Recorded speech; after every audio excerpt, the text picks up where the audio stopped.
रहता है हम लोग का गियर बॉक्स वगैरह रहता है, तो वहाँ पे अगर अनबैलेंस कुछ रहा तो फिर हो सकता है। बेल्ट्स या फिर पुल्ली ये सब अगर घिस गया, टोर्न हो गया भी हो सकता है। देन बेरिंग डिफेक्ट्स से भी हम लोग का अगर बेरिंग का मेंटेनेंस ठीक से नहीं कर रहे हैं, उसका लुब्रिकेशन सही से नहीं कर रहे हैं, तो फिर वहां से भी हम लोग का क्या हो सकता है, मतलब वाइब्रेशन हो सकता है। देन हाइड्रोलिक फोर्सेस की वजह से भी हम लोग का वहां पे वाइब्रेशन हो सकता है। एरोडायनामिक फोर्सेस लाइक एयर बहुत ज्यादा है या फिर कूलिंग वहां पे ज्यादा नहीं हो रहा है। रिएक्शन फोर्सेस मतलब कुछ ब्रेक प्रेशर उसको मिल रहा है, तो फिर वहां पे भी हम लोग को क्या होता है, वाइब्रेशन हो सकता है। देन रॉपिंग हो रहा है, उसके बाद गियर प्रॉब्लम हो रहा है, हाउसिंग डिसऑर्डर हो रहा है, या फिर फ्रिक्शनल फोर्सेस ज्यादा हो रहा है, तो इसके वजह से भी हम लोग का क्या हो सकता है ना, वाइब्रेशन ज्यादा हो सकता है। तो एसएमपी की वजह से हम लोग का वहां पे देखिए हम लोग कुछ स्टैंडर्ड उसका सिलेक्ट किए हैं। तो पहले तो हम लोग मोटर का जो हाइट देखते हैं, आप लोग यहाँ पे स्लाइड में देखिएगा, मोटर का नीचे बेस से उसका व्यू नहीं हो रहा सर। ये वाला जो पिक्चर नहीं दिख रहा है, स्लाइड दिख रहा है कि नहीं? नहीं सर ये धुंधला टाइप का आ रहा है, मतलब ब्लर आ रहा है। अच्छा ठीक है, मैं उसको थोड़ा जूम कर दे रहा हूँ, नहीं तो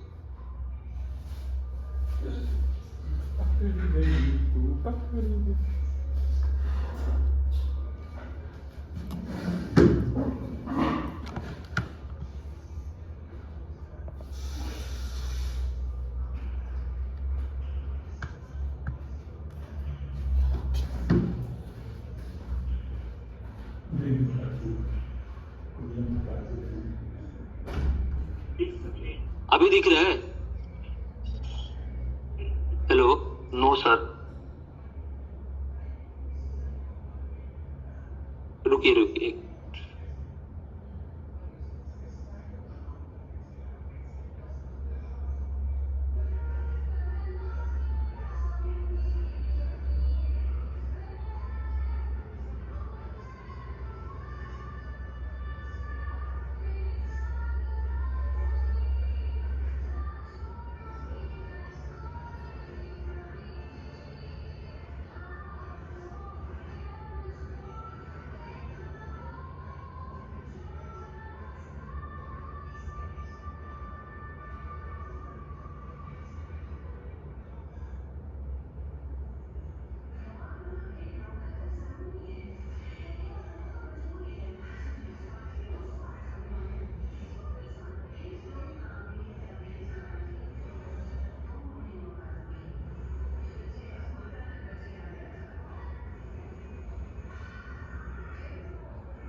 हेलो? Yes sir. तो ये थोड़ा जूम नहीं हो पा रहा है, मैं आपको स्लाइड ये शेयर कर दूंगा, तो वहां पे आप देख सकते हैं वहां पे। तो अभी मैं यहाँ से जो दिखा, हाँ अभी जो मैं यहाँ पे दिखा रहा हूँ, हम लोग का बेस जो रहता है, मोटर का बेस जो रहता है, तो बेस से शाफ्ट का सेंटर तक, ये हम लोग का बेस रहता है, बेस से शाफ्ट का सेंटर तक जो डिस्टेंस रहता है उसको हाइट हम लोग ये बोलते हैं। और जो हाइट रहता है वो रिजिड अगर होगा तो फिर वहां पे इनिशियल वैल्यू हम लोग का 3.4 mm पर सेकेंड रहेगा, और उसका मैक्सिमम अलाउबल लिमिट रहता है तो 7.1 mm पर सेकेंड। उसके बाद अगर फ्लेक्सिबल बेस रहेगा तो फिर वहां पे इनिशियल रहेगा 5.3 से मैक्सिमम अलाउ होगा 11 मिलीमीटर पर सेकेंड। फ्लेक्सिबल मतलब अगर किसी स्ट्रक्चर के ऊपर बैठा है तो फिर वहां पे वो हम लोग का हो सकता है। रिजिड बेस मतलब वहां पे कुछ कंक्रीट के ऊपर बैठा है, तो ये अगर हाइट हम लोग का 315 mm से ज्यादा होगा तो फिर किसी में आप लोग देखे होंगे मोटर में उसका जो रहता है नेम प्लेट, उसमें भी मेंशन हुआ रहता है, किसी में मोटर में वो मेंशन, तो वो आप मेजर भी कर सकते हैं उसको। ওয়েট করছেন দেখো বিভিন্ন হবে টানো।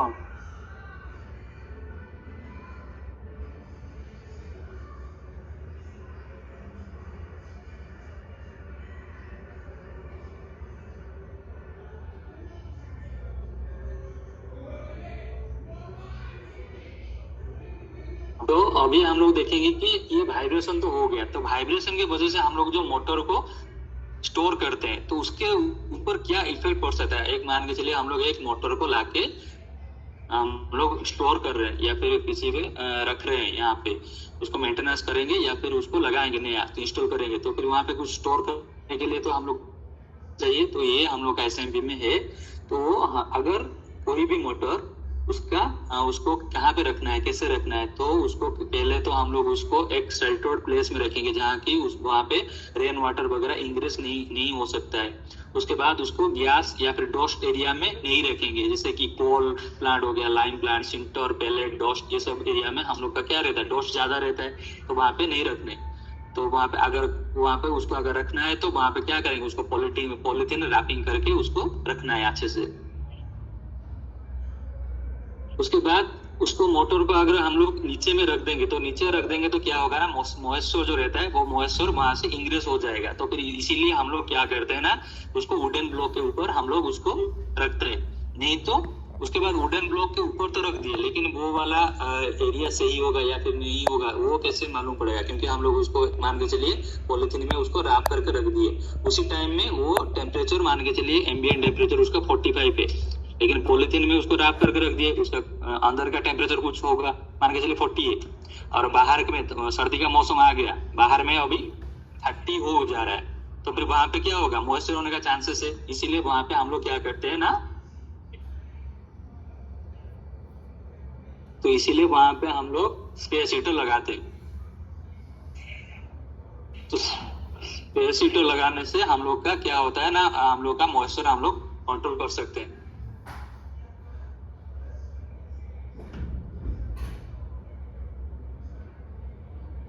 तो उसके स्पेस हीटर लगाएंगे उसको क्या प्लास्टिक रैपिंग से हटाना होगा या नहीं? नहीं, उसको प्लास्टिक रैपिंग से हटाना नहीं हटाना है, उसके अंदर में उसको जैसे ही मेंटेन करके रखना है, उसी को कम करंट दे के उसको रखना है, ताकि इतना बड़ा भी मोटर जैसे ही उसको पॉलिथीन रैप करके रखेंगे तो फिर उसमें प्रॉब्लम होगा, तो मॉइस्चर वहां पे रहेगा। तो मॉइस्चर अगर रहेगा तो फिर वहां पे क्या हो सकता है, हम लोग का आयर वैल्यू कम भी आ सकता है। तो इस सर मेरा क्वेश्चन एक्चुअली मोटर को मैंने प्लास्टिक से ढकना है या नहीं?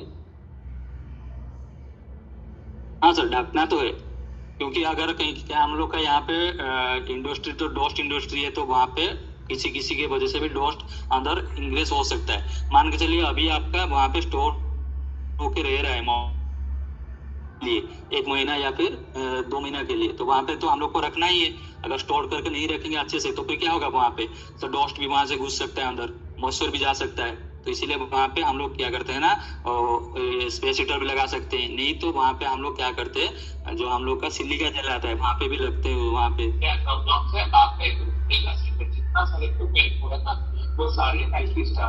तो आपने जो बोला ये चीज प्लास्टिक पे रखने के लिए, वो मतलब रनिंग वाला मोटर होता है या स्पेयर वाला मोटर होता है? स्पेयर वाला मोटर हम लोग, आपका आवाज थोड़ा ब्रेक हो रहा है। नहीं सर, स्पेयर वाला मोटर में ही हम लोग कर पाएंगे।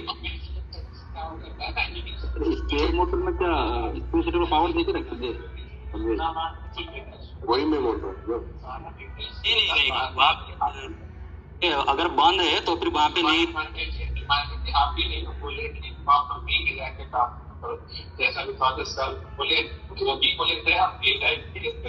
आपका आवाज भी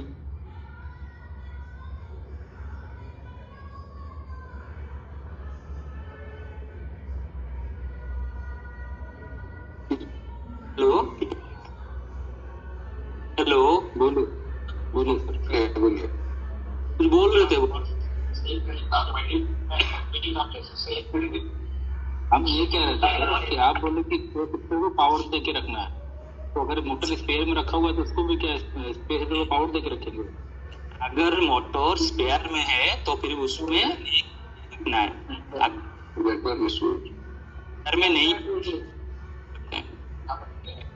ऑफ है मोटर, अभी चालू हो रहा है, अभी बंद हो गया है, तो वहां पे हम लोग उसको चालू रख सकते हैं स्पेस हीटर को। नहीं तो जैसे ही स्टोर कर रहे हैं वहां पे हम लोग उसको ये रख सकते हैं, वहां पे हम लोग का सिलिका जेल देके रख सकते हैं उसको। अच्छा सर, ये स्पेस हीटर जो है वो कितना टेम्परेचर मेंटेन रखेगा वो ड्यूरिंग आइडल कंडीशन?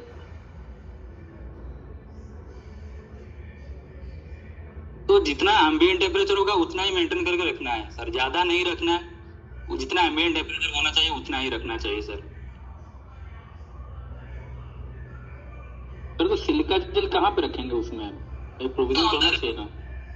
वो जैसे ही हम लोग मोटर है तो स्पेयर वाला मोटर होगा तो उसका अंदर ही डाल देते हैं ताकि वहां पे कुछ प्रॉब्लम नहीं होगा, मतलब मॉइस्चर को वो कैप्चर कर लेगा। अंदर में सर कहाँ पे जो रैपिंग करेंगे उसके अंदर की टीपी का ये में, क्योंकि मॉइस्चर तो अंदर वाइंडिंग के आसपास अंदर होने से दिक्कत करेगा ना। सर देखिए मोटर तो एनक्लोज होके आता है, पूरा नया वाला जो मोटर आता है जो आप लोग रखेंगे उसको रैप करके, तो वहाँ पे हम लोग क्या करते हैं ना टीबी में खुद का भी देता है कुछ कुछ देखिएगा मोटर जो स्पेशलाइज्ड मोटर आता है वो सब टीबी में देता है। बाकी जो नया रखेंगे हम लोग उसको रैप करके रखेंगे उसका अंदर भी रख सकते हैं आप नॉर्मली पॉलिथीन के अंदर।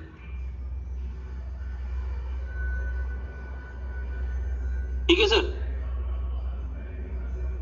जी सर। सर थोड़ा सा इसका ये स्पेस हीटर का जो रनिंग टाइम जो होगा या उसका जो जब मोटर बंद होगा कितने समय बाद ऑन होगा उसका कुछ टेम्परेचर सेटिंग के ऊपर डिपेंड होता है क्या? टेम्परेचर सेंसिटिव तो ये तो उसका हम लोग कोरेंट ही मेजर देखते हैं कि कोरेंट कितना ले रहा है, कितना टेम्परेचर लेगा, उसी के ऊपर देखते हैं। उसको ज्यादा और नहीं देखते हैं कि मोटर अगर बॉन्ड कंडीशन में है तो उसका एम्बिएंट टेम्परेचर है वो मेंटेन होकर रह रहा है, इतना ही देखते हैं हम लोग। तो मान लीजिए कोई मोटर है अभी वो कंटिन्यू चल रहा है तो उसका मोटर जब चलेगा उसका खुद का भी टेम्परेचर इंक्रीज होगा और वो टेम्परेचर उसका जब इंक्रीज होगा मान लो उसका इंक्रीज अभी टेम्परेचर का मोटर का टेम्परेचर है 50 डिग्री सेल्सियस, उस समय तो उसमें स्विच ऑन नहीं होगा। बट मोटर चला गया आइडल कंडीशन में तो कितना टेम्परेचर बिलो आएगा तब वो उसमें स्विच ऑन होगा? एक्चुअली क्या होता है ना, हम जब मोटर रनिंग कंडीशन में रहता है तो उसका टेम्परेचर ऑलरेडी मेंटेन कंडीशन में रहता है तो उसमें कोई मॉइस्चर वगैरह नहीं रहता है ना, तो उस कंडीशन में तो स्पेस हीटर का जरूरत नहीं पड़ता है। तो आज कंपेयर टू उसका टेम्परेचर और उसमें जो मॉइस्चर है, अगर मोटर आइडल कंडीशन में रह रहा है और हमको पता चल रहा है कि उसका टेम्परेचर डिक्रीज हो रहा है और उसमें मॉइस्चर स्टे कर सकता है तो उस कंडीशन में स्पेस हीटर चलता है, तो उसी हिसाब से उसमें सेटिंग रखते हैं हम लोग। ठीक है, तो उसके टेम्परेचर को सेंस करके ऑन हो रहा है, उसका जो ये ऑन होने का जो प्रोसेस है टेम्परेचर को ही देख के वो ऑन हो रहा है। अच्छा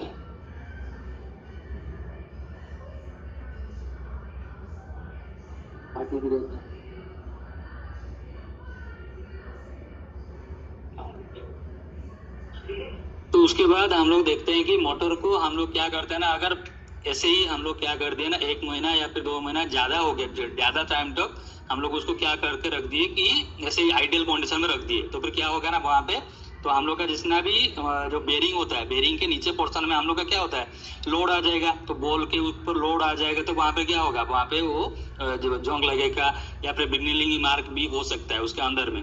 तो इसीलिए हम लोग क्या करते हैं उसको 20 रिवोल्यूशन पर मंथ हम लोग उसको ये करते हैं, मतलब ये एसटी मोटर में। लेकिन हम लोग अगर एलबी मोटर रहेगा तो हम लोग 20 रिवोल्यूशन हर 3 महीना में हम लोग करेंगे। अगर एसटी मोटर रहेगा तो 20 रिवोल्यूशन वंस पर मंथ करेंगे, अगर एलबी रहेगा तो 20 रिवोल्यूशन पर 3 मंथ करेंगे हम लोग उसका रिवोल्यूशन, ताकि उसका जो बॉल बेरिंग रहता है उसमें विनिलिंग मार्क ना आ सके। एंड मोटर रिग्रीसिंग जो रहता है रीग्रीसिंग तो उसका 2 महीना रहता है, उसके बाद उसको फ्लश आउट करके पुराना ब्लार को फ्लश आउट करके उसके बाद नया वहां पे ये करते हैं। उसके बाद जो सील्ड बेरिंग रहता है उसका हम लोग का क्या करते हैं ना, सील्ड बेरिंग अगर उसका लाइफ स्पैन रहता है 4 साल रहता है, अगर वो काम मतलब जैसे ही लागू हुआ या फिर काम में लगा तो फिर वहां पे हम लोग क्या करते हैं उसी टाइम से वो चालू होना स्टार्ट हो जाता है। उसके बाद 4 साल के बाद हम लोग उसको रिप्लेस कर देते हैं यहाँ पे।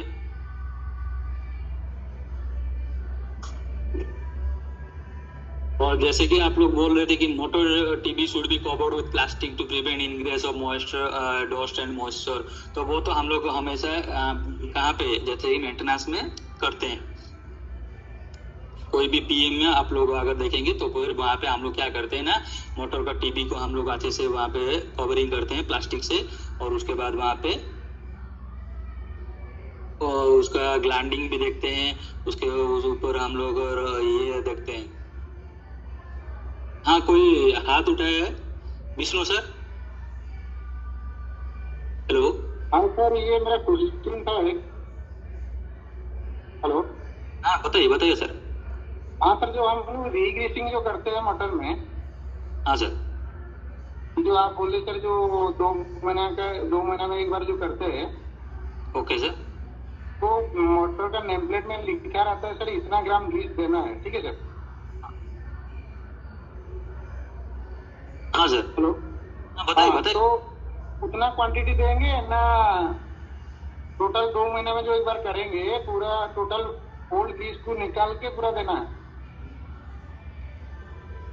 देखिए, हम लोग का क्या रहता है ना, स्टैंडर्ड में आगे भी जाके वही वाला डिस्कशन हम लोग करने वाले थे कि हम लोग का क्या रहता है स्टैंडर्ड, कि जितना ग्रीसिंग वहां पे लिखा हुआ रहता है, कहाँ पे, हम लोग का नेम प्लेट में, उतना ही ग्रीसिंग हम लोग को वो जो ग्रीसिंग जितना भी लिखा हुआ रहता है, या फिर मान के चलिए 50 ग्राम या फिर 100 ग्राम जितना भी लिखा हुआ रहता है आपका, तो उतना ही हम लोग को देना है। वो जो पुराना वाला ग्रीसिंग रहेगा उसमें लाइक मान के चलिए 2 महीना है, या फिर उसका एक लाइफ स्पैन का टाइमिंग भी रहता है, 2 महीना है इसका। और उसके भी क्या होता है, वो हीट की वजह से या फिर ऑयल की वजह से भी उसका स्पैन भी कम होता रहता है। और वहां पे अगर एम्बिएंट टेम्परेचर ज्यादा होगा, उसका भी इफेक्ट उसके ऊपर भी आएगा। लोडिंग अगर कहीं से भी ज्यादा हो जाएगा, उसका भी इफेक्ट उसमें भी आ सकता है कि नहीं सर? तो इसीलिए हम लोग क्या करते हैं ना, वहां पे रनिंग आवर भी कैलकुलेशन करते हैं, या फिर 3000 उसके ऊपर डिपेंड करता है कि डाटा शीट के ऊपर क्या है, कितना है। तो इसीलिए वहां पे क्या करते हैं ना, वहां पे जितना ग्राम भी लिखा होगा उतना ग्राम हम लोग उसमें पीएम में वहां पे हम लोग उसको देते हैं। और जो पुराना वाला रहेगा उसको हम लोग ये कर देते हैं, फ्लश आउट कर देंगे। अगर पुराना वाला को फ्लश आउट नहीं करेंगे तो फिर क्या होगा ना, वो नया वाला ग्रीसिंग उसके में जाके वो अंदर जाने का चांसेस भी रहता है एक। तो दूसरा ये होता कि वो क्या होता है ना, हार्ड हो जाता है, क्योंकि ऑयल रहता है, ऑयल एंड एडेसिव का कॉम्बिनेशन होता है ग्रीसिंग में।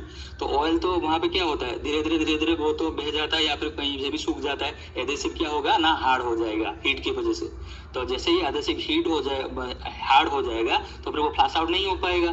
तो इसीलिए पहले हम लोग को वहां पे फ्लश आउट करना है। कैसे करना है हम लोग आगे जाके डिस्कशन करेंगे उसका, कैसे उसका जो नीचे वाला पॉइंट रहता है वहां से हम लोग उसको रिग्रीसिंग करेंगे।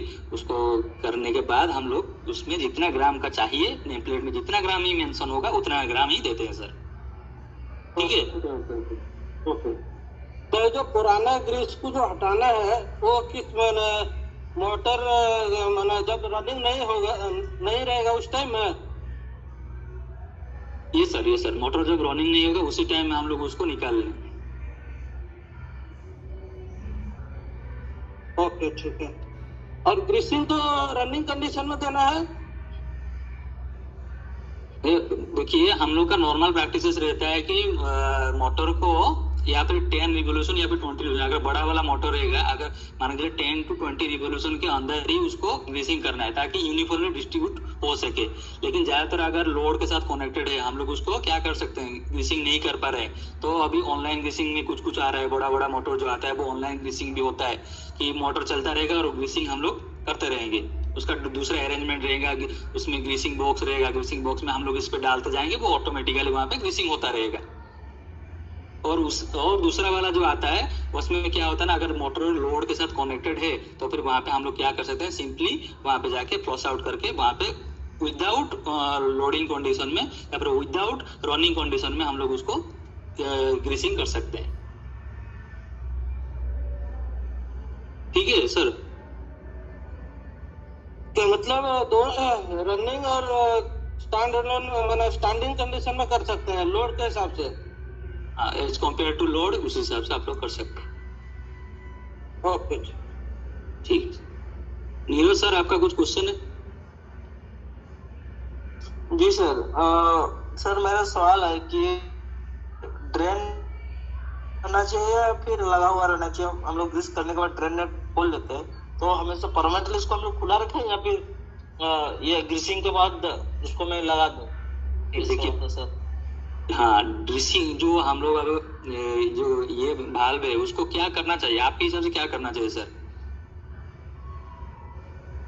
सर मेरे हिसाब से तो ड्रेन नेट खुला रहने से क्या होगा कि रनिंग के दौरान जो भी ग्रीस पुराना ग्रीस रहेगा वो ड्रेन होता रहेगा, जो उसका जो क्या बोलते हैं, मोटर के जो पॉकेट में जो ग्रीस हम लोग ये किए रहते हैं, इंसर्ट किए रहते हैं, वो धीरे धीरे मतलब ये में यूज होते रहेगा, बियरिंग में आके वो आपका यूज होगा।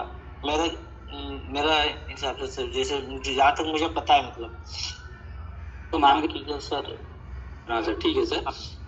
तो 2 महीने में या फिर 3000 आवर के बाद हम लोग उसको, या फिर 2000 हम लोग उसका ग्रीसिंग करेंगे। तो फिर अभी हम लोग उसको भाल को ओपन ही कर देंगे, तो फिर क्या होगा, तो वो 2 महीने का अंदर अगर वहाँ पे स्पीड बहुत ज्यादा रहता है तो स्पीड के अंदर क्या होगा, वो धीरे धीरे वहीं से ही लीकेज हो जाएगा। तो इसीलिए हम लोग क्या करते हैं ना, मेंटेनेंस करने के बाद उसको क्लोज कर देते हैं, नहीं तो वहां से सर ग्रीसिंग 2 मंथ में करना है या 6 मंथ? बेसिकली हम लोग एनसीबी में 6 मंथली मेंटेनेंस मतलब ग्रीसिंग करते हैं मोटर, और टाइम बेस 6 मंथली। अदरवाइज एक टाइम के बाद जैसे आप बोल रहे 2000 और 3000। हाँ सर, वो टाइम के ऊपर डिपेंड भी करता है, और आइदर वो टाइम के ऊपर, नहीं तो आपका टाइम हो गया 6 महीना चल रहा है, उसका क्रिटिकल के ऊपर डिपेंड करता है सर। कैसे वो डिस्कस करेंगे, कैसे होता है कैसे नहीं होता है, कैसे ग्रीसिंग करना चाहिए, उसका प्रोसीजर क्या होना चाहिए, ठीक है। उसके बाद हम लोग क्या देखते हैं कि स्लीपिंग मोटर में अगर हम लोग पीएम करने जा रहे हैं तो फिर वहाँ पे हम लोग कार्बन प्रोसेस या फिर स्लीपिंग का मोटर ये सब उसका मतलब उठा हुआ होना चाहिए, नहीं तो कार्बन ब्रोस अगर वहाँ पे क्या होगा ना, कॉपर के साथ लगा होता है तो फिर वहाँ पे क्या होगा, इलेक्ट्रोलिसिस प्रोसेस हो जाएगा और उसको मतलब वहाँ पे कार्बन हो जाएगा वहाँ पे। तो इसीलिए उसको क्या करता है ना, उठा के रखते हैं, और स्प्रिंग का भी टेंशन वहाँ पे खत्म हो जाएगा नहीं तो। And sensitive delicate parts like thermometer, speed switch, encoder, ये सब को हम लोग क्या करते हैं ना, जैसे कि स्टोर कर रहे हैं अभी फिलहाल, तो उसको हम लोग रैप करके रखते हैं, पॉलिथीन रैपिंग करके उसको रखते हैं। उसके बाद जैसे ही हम लोग उसको क्या करना है, जैसे ही लगाना जाएंगे या फिर उसको क्या करना है, हम लोग को आईआर, उसका वाइंडिंग रेजिस्टेंस एंड उसका इंसुलेशन मतलब इंसुलेशन, उसका तीनों ही लेके उसके हिसाब से हम लोग लगाना है। और जैसे ही हम लोग जानते हैं कि एलबी मोटर में हम लोग क्या करते हैं ना, 5 में हम लोग करना चाहिए, उसका एसएमपी के हिसाब से 50 मेगा से ऊपर रहेगा तो वो मोटर हेल्दी है, और वीएफडी वाला मोटर रहेगा तो उसका 100 है। एंड एचवी मोटर जो रहेगा उसको हम लोग क्या कर सकते हैं ना, 2.5 केवी मेगर में हम लोग उसको टेस्ट करते हैं, और उसका मिनिमम 100 मेगा होना चाहिए। एंड वाइंडिंग का एंड इंडक्टेंस का वेरिएशन ±5% होना चाहिए, तो ये हम लोग का एक्सेप्टेबल है। तो उसके बाद ही हम लोग उसको यूज कर सकते हैं, ये हम लोग का एक्सेप्टेबल क्राइटेरिया है। इस पर एसएमपी हम लोग का एक्सेप्टेबल क्राइटेरिया क्या है कि अगर एलबी मोटर जो कि हम लोग का 690 वोल्ट से नीचे में काम कर रहा है, उसको हम लोग 500 वोल्ट मेगर से उसको मेगर से टेस्ट करेंगे आईआर वैल्यू, और उसका डीओएल अगर मोटर में चलेगा तो उसका 50 मेगा से ऊपर होना चाहिए उसका वैल्यू। एंड वीएफडी वाला होगा तो 100 मेगा से ऊपर। स्लीपिंग मोटर होगा स्टेटर, जैसे कि बोला था 50 सेम है, लेकिन उसका स्लीपिंग मोटर का रोटर अगर पार्ट रहेगा, रोटर पार्ट में हम लोग का वाइंडिंग का मतलब ये कम रहता है, तो इसीलिए हम लोग क्या करेंगे ना, वहाँ पे 20 मेगा से ऊपर रहना चाहिए। देन आता है हम लोग का प्रोग्रेसिव डिटरेशन, जैसे कि आप लोग यहाँ पे क्वेश्चन आता है कि 50 मेगा से नीचे अगर यहाँ पर 70 है या फिर 80 है, तो हम लोग उसको कैसे मेजर कर सके। मान के चलिए अभी हम लोग अभी 2024 है, और ये हम लोग क्या करते हैं ना, 1 साल में हम लोग एक बार इसका जो पीएम करते हैं, शेड्यूल करते हैं, तो 1 साल में हम लोग उसका पीएम किए, तो अगले साल उसका हम लोग देखेंगे कि उसका वैल्यू कितना डिग्रेड हो रहा है या फिर उसका वैल्यू सेम रह रहा है कि क्या हो रहा है। अगर मान के चलिए अभी 2024 है, अभी 2023 में उसका डाटा था कितना था, मान के चलिए 60 था, 60 मेगा से ऊपर था। अभी 2024 में हम लोग उसका पीएम करें तो 2024 में उसका पीएम आ गया कि 50 मेगा। उसके बाद अभी 2025 में हम लोग क्या करेंगे, उसका फिर से मेजर करेंगे कि नहीं, तो उसके करेंगे तो हम लोग का क्या आ सकता है, पॉसिबिलिटी है कि वो 50 से नीचे भी आ सकता है, तो ऐसे करके उसका और भी कम आ सकता है। तो इसीलिए हम लोग का क्या हो सकता है, वहाँ पे आईआर वैल्यू वहाँ पे धीरे धीरे प्रोग्रेसिव डिटरेशन हो रहा है। 60 का 20% मान के चलिए अभी 12 है, तो 12 है मतलब हम लोग का क्या होना चाहिए, वो 48 के आसपास होना चाहिए, लेकिन 50 है तो प्रोग्रेसिव डिटोरेशन हो रहा है, तो फिर वहाँ पे हम लोग को देखना चाहिए कि वहाँ पे मॉइस्चर इंक्रीज हो रहा है क्या, फिर किस लूजनेस है। तो उसी हिसाब से आप लोग अगर कुछ अपने हिसाब से कुछ डिपार्टमेंटल वाइज कर सकते हैं तो कर सकते हैं, नहीं तो हम लोग को ERS या फिर मोटर रिपेयरिंग शॉप या फिर इंजीनियरिंग रिपेयरिंग शॉप को भेजना पड़ेगा। देन HV मोटर का वही IR वैल्यू उसका 100 मेगा ओम से नीचे नहीं आना चाहिए, और प्रोग्रेसिव डिटोरेशन जैसे कि डोले की कम नहीं होना चाहिए। एंड स्पेस हीटर जैसे कि बोल रहा था कि जैसे ही बंद होगा उसी टाइम में हम लोग उसको चालू कर सकते हैं, और उसको करंट को भी हम लोग को मेजर करना है। ऐसे कि ऑन मोटर ऑन है उसके हिसाब उसी टाइम में भी हम लोग का स्पेस हीटर ऑन है, तो फिर वहाँ पे क्या होगा ना, मोटर का वाइंडिंग का टेम्परेचर भी ज्यादा होता है, और यहाँ पे हम लोग का स्पेस हीटर भी अगर ज्यादा होगा तो फिर क्या होगा, हम लोग का टेम्परेचर इंक्रीज कर जाएगा, और हम लोग जो वहाँ पे वाइंडिंग रेजिस्टेंस ये जो RTD वगैरह लगाते हैं वहाँ पे, तो RTD थर्मल लिमिट को टच कर जाएगा, और वहाँ पे अलार्म आने का या फिर शट डाउन होने का भी चांसेस है, अगर आप लोग DCS में उसका ट्रिपिंग दिए होंगे तो। फिर हाँ सर, मेरे तो सर्वो लीक किया हुआ। सर मेरा सवाल था कि स्टार कनेक्टेड मोटर का इंडक्टेंस और रेजिस्टेंस हम लोग कैसे मेजर करेंगे, या फिर मेजर नहीं करना है? क्योंकि बहुत सारे स्टार कनेक्टेड मोटर भी है फील्ड में, जैसे अनबैलेंस मोटर जो भी है हमारे कुछ, तो सब उसका कैसे करना है, इंडक्टेंस और रेजिस्टेंस कैसे मेजर करना है? हाँ, उसको हम लोग आप लोग करना पड़ेगा ना, उसका U एंड V के बीच में लेना है, तो क्योंकि उसका तो ये सेंटर पॉइंट तो उसका क्या है हम लोग का, ये है ना स्टार पॉइंट है। हाँ स्टार पॉइंट है, इसको खोल देना है, उसका 3 तो जो रहेगा ऊपर वाला पोजीशन, क्योंकि 3 तो ऊपर वाला शॉर्ट रहेगा, अगर स्टार पॉइंट है तो उसका 3 शॉर्ट रहेगा, उसको खोल देना है जी। खोल देने के बाद आप लोग उसको कर सकते हैं, क्योंकि मोटर तो हम लोग का 6 ही पॉइंट निकलेगा ना, 6 पॉइंट निकलने के बाद आप लोग आप ये कर सकते हैं, उसको शॉर्ट करके उसके बाद 3 तो सप्लाई निकाल के वहां पे आप लोग कर सकते हैं। लेकिन अगर वो 3 को निकाल दिए तो फिर एक एक वाइंडिंग हो गया ना सर। बट मोटर टिप में ही ओनली 3 यही रहता है सर, तो देन उस कंडीशन में आप U एंड V के बीच में आप लोग मेजर कर सकते हैं, जो क्योंकि उसमें शॉर्टेड रहेगा तो डबल वैल्यू आएगा। हाँ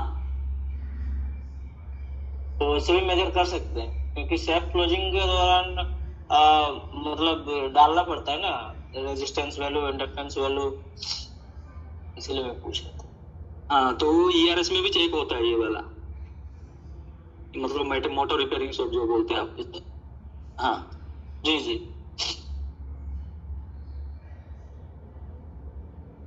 तो अगर HV मोटर हम लोग का 1 साल से ज्यादा हो जाए, हेलो, तो कैलकुलेशन कैसे करेंगे, परसेंटेज कैलकुलेशन तो अनबैलेंस रहता है, तो देखिए लोअर वैल्यू को पकड़ेंगे कि अपर वैल्यू को पकड़ेंगे? हम लोग का जो वाइंडिंग रहता है, हम लोग क्या करते हैं ना, वाइंडिंग रेजिस्टेंस को हम लोग ऑप्टिमिस्टिक बोलते हैं, क्योंकि उसका अपर वैल्यू माइनस लोअर वैल्यू भाई अपर वैल्यू को हम लोग लेते हैं, और जो इंडक्टेंस रहता है उसको क्या करते हैं ना, अपर वैल्यू माइनस लोअर वैल्यू, ये हम लोग का स्टैंडर्ड है। हम लोग वाइंडिंग रेजिस्टेंस में अपर ऑप्टिमिस्टिक वैल्यू लेते हैं, और इंडक्टेंस में हम लोग पेसिमिस्टिक वैल्यू लेते हैं। Okay sir. सर ये क्यों लेते हैं, उसका तो कुछ रीजन होगा ना सर? हाँ, क्योंकि अगर वाइंडिंग रेजिस्टेंस आप लोग अगर ऑप्टिमिस्टिक नहीं लेंगे तो फिर हम लोग का जो लॉसेस होता है, या फिर हम लोग का जहाँ पे शॉर्ट होगा आप लोग उसको निकालेंगे कैसे, यहाँ पे तो नहीं रहेगा ना। यहाँ पे इंडक्टेंस हम लोग का जितना कम होगा उतना ही अच्छा है, क्योंकि इंडक्टेंस क्यों लेते हैं हम लोग, वहाँ पे आप लोग का जितना भी एसेंट्रिसिटी रहता है, एयर गैप जितना कम रहेगा उस हिसाब से हम लोग का मतलब ये रहेगा, आप लोग मैग्नेटाइजिंग पावर होने का पावर बहुत ज्यादा रहेगा, तो फिर मोटर उसी हिसाब से टॉर्क जनरेट करेगा। तो इसीलिए हम लोग इंडक्टेंस का वैल्यू हम लोग ये पेसिमिस्टिक लेते हैं, एंड वाइंडिंग रेजिस्टेंस का ऑप्टिमिस्टिक लेते हैं। सर इंडक्टेंस क्यों लेते हैं, इसका क्या बोले, और अगर रिपीट कीजिए सर। देखिए, इंडक्टेंस ये लेते हैं कि उसका मैग्नेटाइजिंग होने का पावर कितना रहता है, और उसके वजह से हम लोग का जो रोटर के ऊपर इफेक्ट आएगा वो यूनिफॉर्म है कि नहीं, जितना भी हम लोग का वहाँ पे रहेगा, मतलब रोटर रहेगा, उसके ऊपर यूनिफॉर्म है या फिर कहाँ पे डिस्टर्बेंस आ रहा है, तीनों वाइंडिंग के बीच में कुछ डिस्टर्बेंस आ रहा है, तो फिर वहाँ पे क्या होगा, हम लोग का रोटर सही से नहीं घूमेगा। तो सही से नहीं घूमेगा तो वहाँ पे क्या हो सकता है, वहाँ पे फ्रोलिंग इफेक्ट भी आ सकता है। तो मतलब इंडक्टेंस जितना कम रहेगा उतना बेटर। जितना अच्छा रहेगा उतना बेटर ना सर, उतना जितना मैग्नेटाइजिंग, जितना पावर उसका जाता रहेगा उस हिसाब से वो मोटर का उसके ऊपर डिपेंड करेगा। तो इसीलिए तो हम लोग उसको स्पेसिफिक मतलब स्पेसिमिस्टिक वैल्यू लेते हैं। अपर में अपर माइनस लोअर बाय लोअर, उसका वैल्यू ज्यादा आएगा क्योंकि लोअर ले रहे हैं ना, उसका डिनोमिनेटर में लोअर ले रहे हैं तो फिर उसका वैल्यू ज्यादा आएगा। तो वाइंडिंग का रेजिस्टेंस का वैल्यू कम है, रेजिस्टेंस का वैल्यू कम आएगा क्योंकि उसका डिनोमिनेटर में अपर वैल्यू लेते हैं। और बाकी हम लोग क्या करते हैं ना, इसको हम लोग तीनों को हम लोग अगर रोटर को निकाल के आप लोग उसका वैल्यू लेंगे तो फिर वहां पे क्या होगा ना, वो स्पेसिफिक दिखाएगा आपको। अगर रोटर आपके साथ ही लेंगे तो फिर वहां पे चेंजेस होने का चांसेस है, लेकिन अगर रोटर निकाल के उसका अगर वाइंडिंग रेजिस्टेंस इंडक्टेंस ले रहे हैं तो फिर वहां पे तीनों का मतलब जो आने का वैल्यू सेम आता है, यूनिट वैल्यू। ठीक है,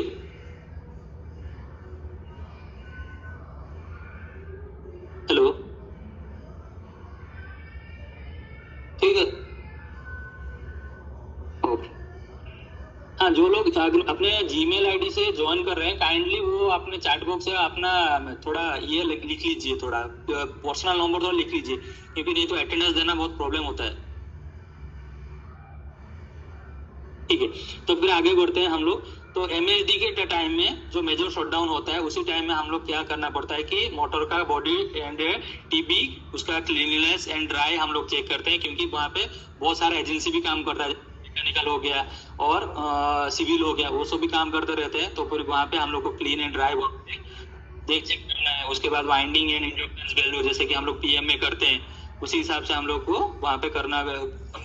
उसके बाद checking IR value and pi value, अगर आईआर वैल्यू हम लोग का सही आ रहा है उसका वैल्यू चेक करेंगे। जैसे कि नॉर्मल हम लोग एलबी मोटर में आईआर वैल्यू करते हैं और पीआई हम लोग नहीं करते, प्रीफर नहीं करते, लेकिन एचवी मोटर में हाई टेंशन या फिर हाई वोल्टेज मोटर में हम लोग पीआई रेफर करते हैं। अगर आईआर वैल्यू उसका गीगाओं में आ रहा है उसको हम लोग पीआई फिर नहीं जाते हैं कि अगर गीगाओं में आ रहा है उसका वैल्यू तो हम लोग उसको कंसिडर करते हैं कि हाँ ये सही है मोटर। उसके बाद रीग्रीसिंग मोटर का उसका और ग्रीसिंग को निकाल के हम लोग उसको चेक करते हैं। सर एक क्वेश्चन है। हाँ बताइए सर, जो पीआई लेता है, पीआई मतलब क्या 10 मिनट बाय 1 मिनट लेते हैं ना? हाँ, तो सर 10 मिनट बाय 1 मिनट क्यों लेते हैं सर? ठीक है, उसमें हम लोग आएंगे कि टेस्टिंग क्या क्या होता है तो वहां पे मैं आपको बता दूंगा 10 मिनट बाय 1 मिनट क्यों होता है।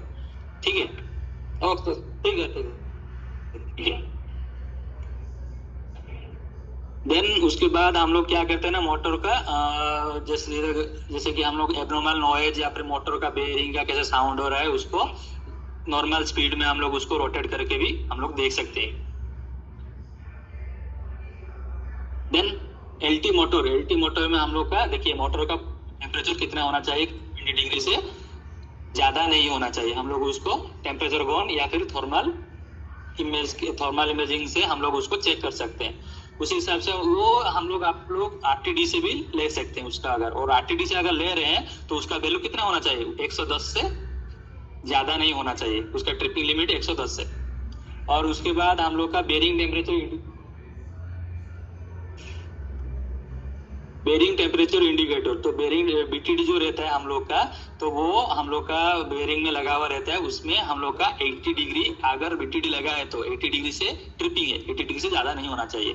अगर नहीं है तो हम लोग अगर थर्मल इमेजिंग या फिर थर्मल कैमरा से ले रहे हैं तो भी 70 से ज्यादा नहीं होना चाहिए। यही है।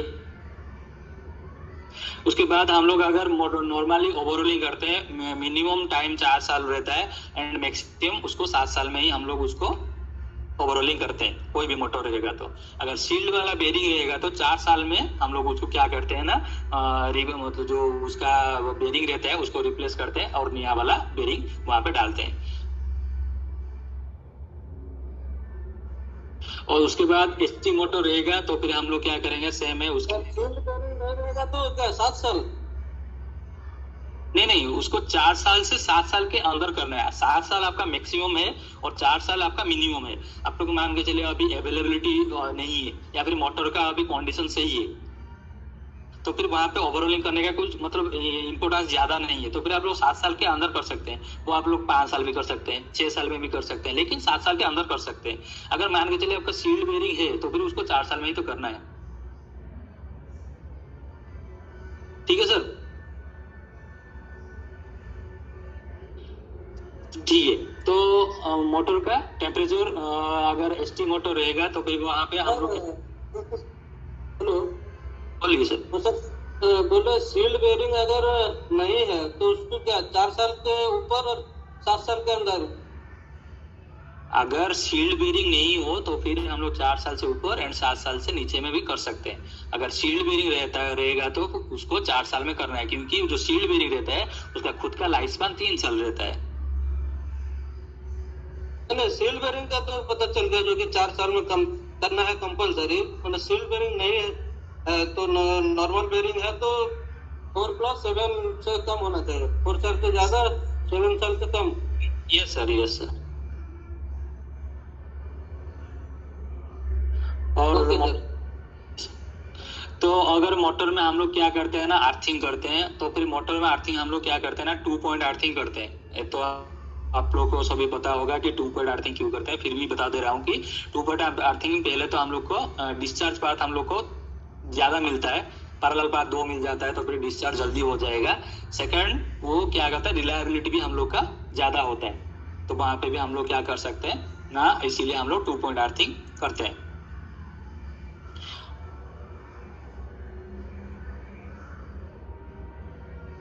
देन उसके बाद यहाँ पे एचबी मोटर में और भी ज्यादा टेस्ट करते हैं कि उसका लाइफ एक्सपेक्टेंसी एनालिसिस प्रोग्राम हम लोग उसमें करते हैं, ताकि करने के बाद हम लोग को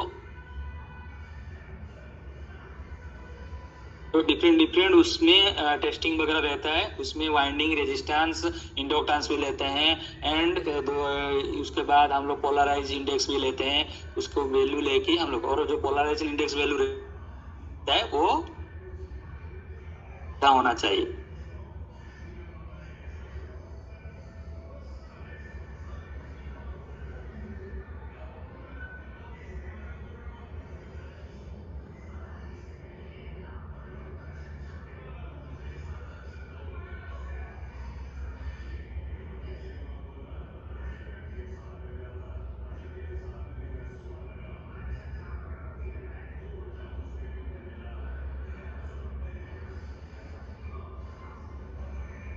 हेलो सर।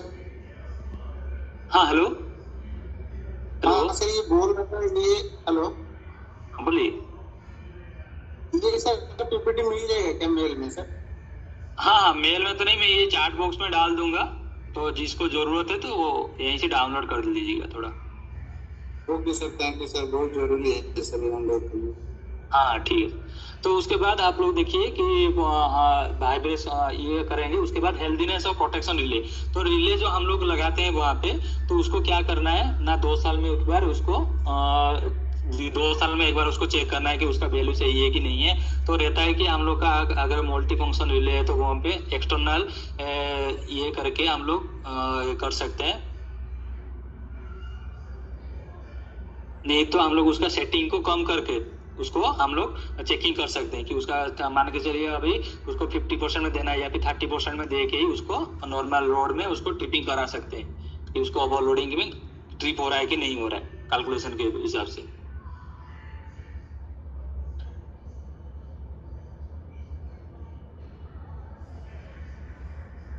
देन उसके बाद हम ट्रिपिंग मोड कितने में सेटिंग रखते हैं। ट्रिपिंग मोड हम लोग का जो ओवर करंट रहता है वो 100% ऑफ द फुल लोड में रहता है, और अर्थिंग फोल्ड हम लोग का 10% ऑफ द फुल लोड में रहता है। ऑन बैलेंस हम लोग का 15% of the full load current में ही हम लोग उसको रखते हैं। और ये आप लोग प्रोटेक्शन में भी देख सकते हैं कि अगर 5 किलोवाट मोटर रहेगा तो फिर हम लोग थर्मल ओवरलोड लीड लगाते हैं और वहाँ पे ईओसी लगाते हैं, और 5 से 15 है तो उसमें एटलीस्ट ओवरलोड प्रोटेक्शन रहता ही है। उसके बाद इसे ऐसे जितना ही बढ़ता जाएगा उसमें प्रोटेक्शन हम लोग ऐड करते जाएंगे। उसके बाद हम लोग 110 के ऊपर अगर चला जाएगा तो वहां पे हम लोग क्या करते हैं ना, माइकॉम रिले जो रहता है, कंपोजिट प्रोटेक्टिव रिले हम लोग उसमें यूज करते हैं। देन इंग्रेस प्रोटेक्शन, मान के चलिए आप लोग का मोटर बाहर है, वहां पे डस्ट है, मॉइस्चर है, ये सब है, तो वहां पे हम लोग क्या करते हैं ना, इंग्रेस पीछे वाला स्लाइड दिखाइए। हाँ बताइए। हम बोल रहे थे आर्थफॉल्ट जो 10% में सर क्यों सेट करते हैं? नहीं वो तो आप लोग का ये आप लोग का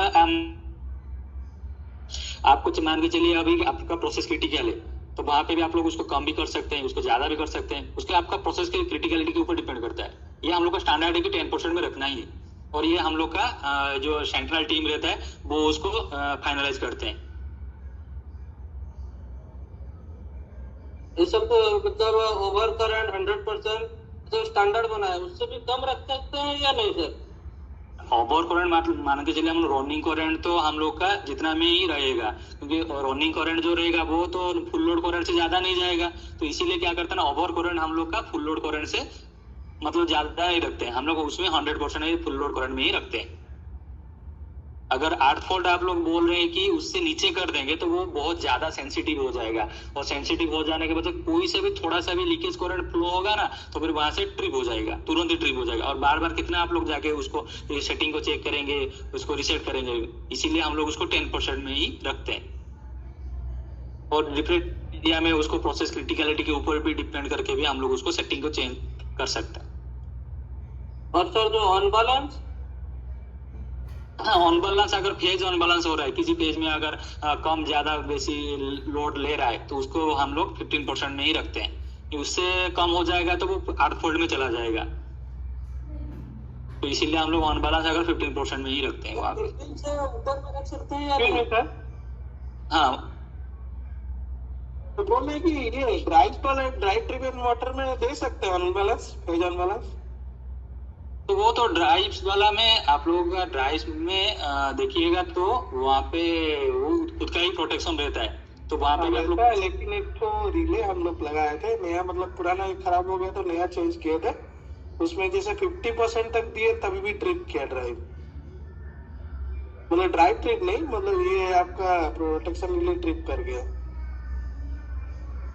तो सर वो तो कंडीशन के हिसाब से देखना पड़ेगा कि क्या कंडीशन था, क्या क्या आप लोग डाले थे वो नहीं, मतलब हम लोग का था कि मोटर चल रहा था, ये सिटी का क्रेन का मोटर था, हाँ सर, ड्राइव से चल रहा था, तो उसमें ट्रिप कर रहा था मोटर, ओके, और लास्ट में कंक्लूजन हुआ कि उसको हटा दिया हम लोग फेज अनबैलेंस, इसलिए पूछ रहा था तो दे सकते हैं?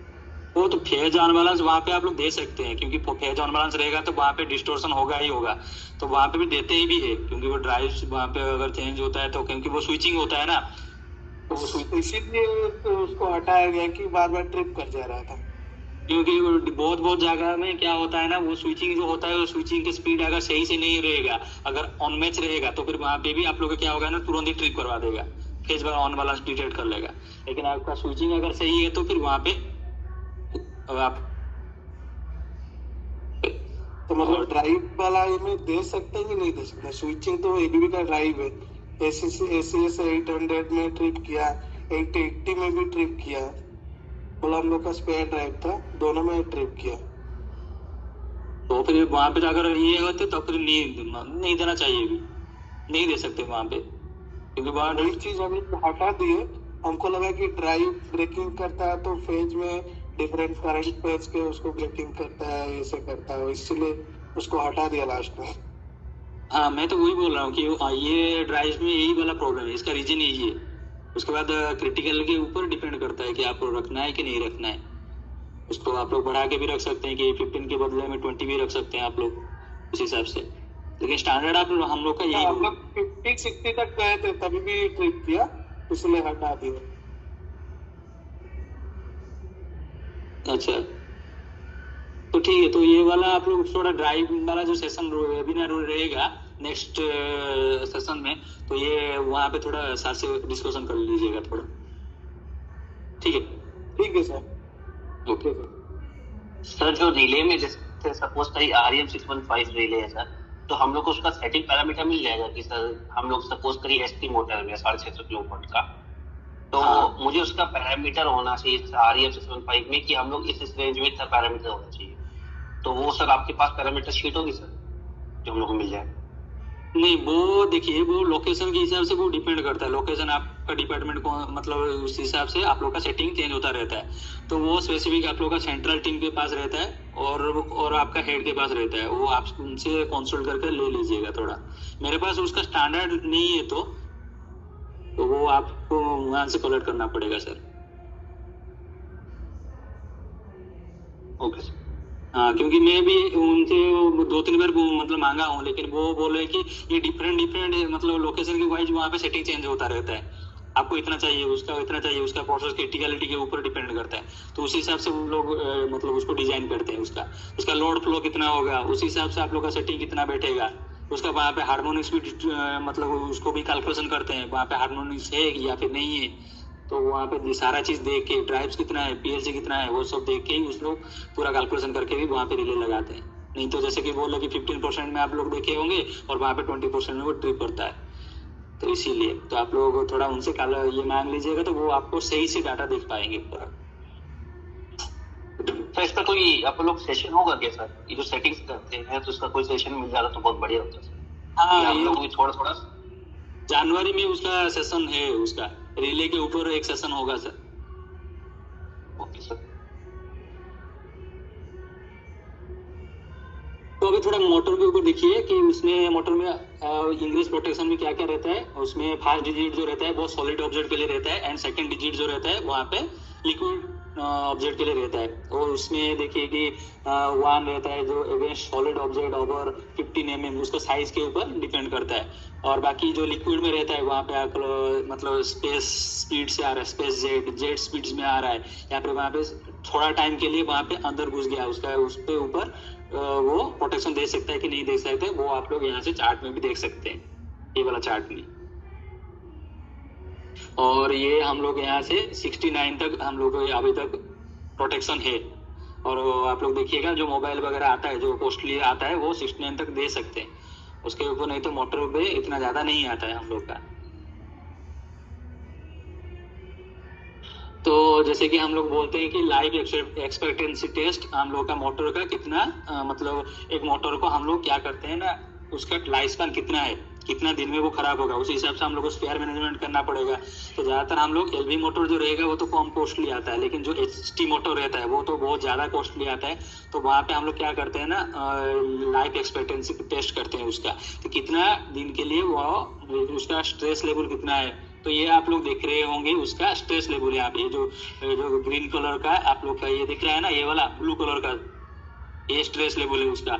यहाँ पे ट्रांजिट आ रहा है और यहाँ पे अबाउट प्रीमेच्योर फेलियर, यहाँ पे प्रीमेच्योर फेलियर हो रहा है। तो ये वाला जो है उसका इंसुलेशन है, मोटर का बॉडी का इंसुलेशन, इसका हेल्थनेस ऐसे डिक्रीज करते जाएगा। अगर यहाँ पे हम लोग PM ठीक से करेंगे तो फिर उसका लाइफ स्पैन ज्यादा रहेगा और यहाँ से कम रहेगा।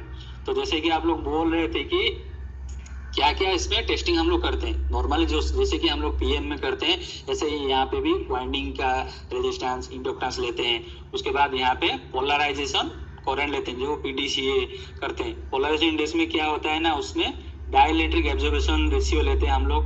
जो डाइलेक्ट्रिक एब्जॉर्प्शन रेशियो की उसको क्या करते हैं ना, 60 सेकंड बाई 30 सेकंड में उसका लेते हैं। तो 60 सेकंड में 30 सेकंड लेते हैं। तो इसमें क्या रहता है ना, हम लोग का डिफरेंट टाइप्स ये रहता है, कैपेसिटिव कंपोनेंट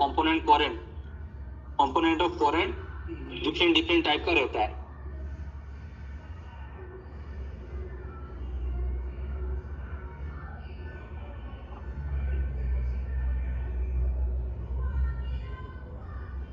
तो वहां पे देखिए कैपेसिटिव चार्जिंग करंट रहता है, एब्जॉर्प्शन करंट रहता है, कंडक्टेंस करंट रहता है, सरफेस लीकेज करंट रहता है। तो जैसे ही हम लोग देखेंगे कि 1 मिनट तक करेंगे तो फिर क्या हो सकता है ना, जो कैपेसिटिव चार्जिंग करंट रहेगा वो धीरे धीरे क्या करेगा ना, वो डिके करके जाएगा।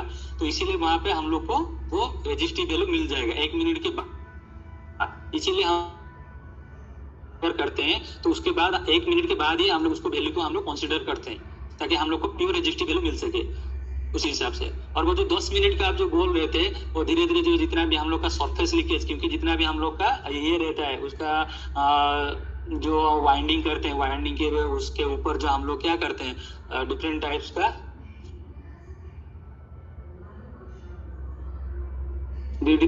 इंसुलेशन देते हैं। उसके ऊपर जैसे वार्निश वगैरह करते हैं और टेप देते हैं, एसटी टेप वगैरह लगाते हैं, ये सब, या कॉटन टेप लगाते हैं वहाँ पे। तो उसके ऊपर वहाँ पे लीकेज का सरफेस लीकेज करंट रहेगा, क्योंकि वो तो सारे जगह में यूनिफॉर्म नहीं रहेगा ना, तो इसीलिए वहाँ पे कुछ लीकेज करंट फ्लो होता रहता है। तो और उसके बाद जो कंडक्टेंस करंट क्या है, जो हम लोग एक सप्लाई दिए एक कंडक्टर को, तो उसका जो मॉलिक्यूल्स रहेगा उसको जो अलाइन होने के लिए, एक ही डायरेक्शन में अलाइन होने के लिए, तो उसको ना कुछ टाइम लगता है। ये सभी पैरामीटर को अवॉइड करते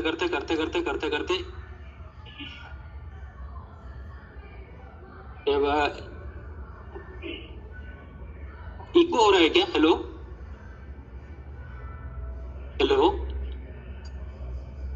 ठीक है सर, वॉइस जरूर रुक के आ रहा है।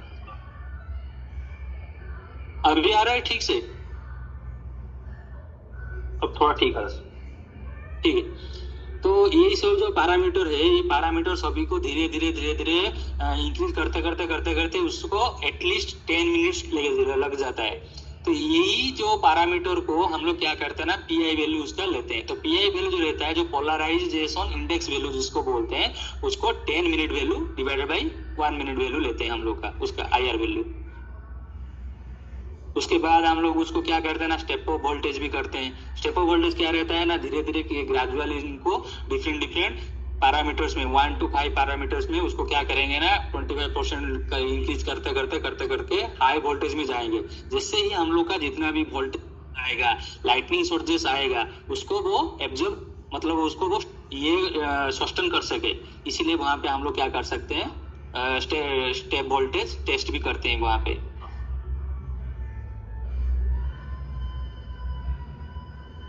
देन उसको 10 डेल्टा टेस्टिंग करते हैं। तो 10 डेल्टा टेस्टिंग क्या करते हैं ना, हम लोग उसका जो इंसुलेशन रहता है, उसका लॉस एंगल भी हम लोग उसको कैलकुलेशन करते हैं।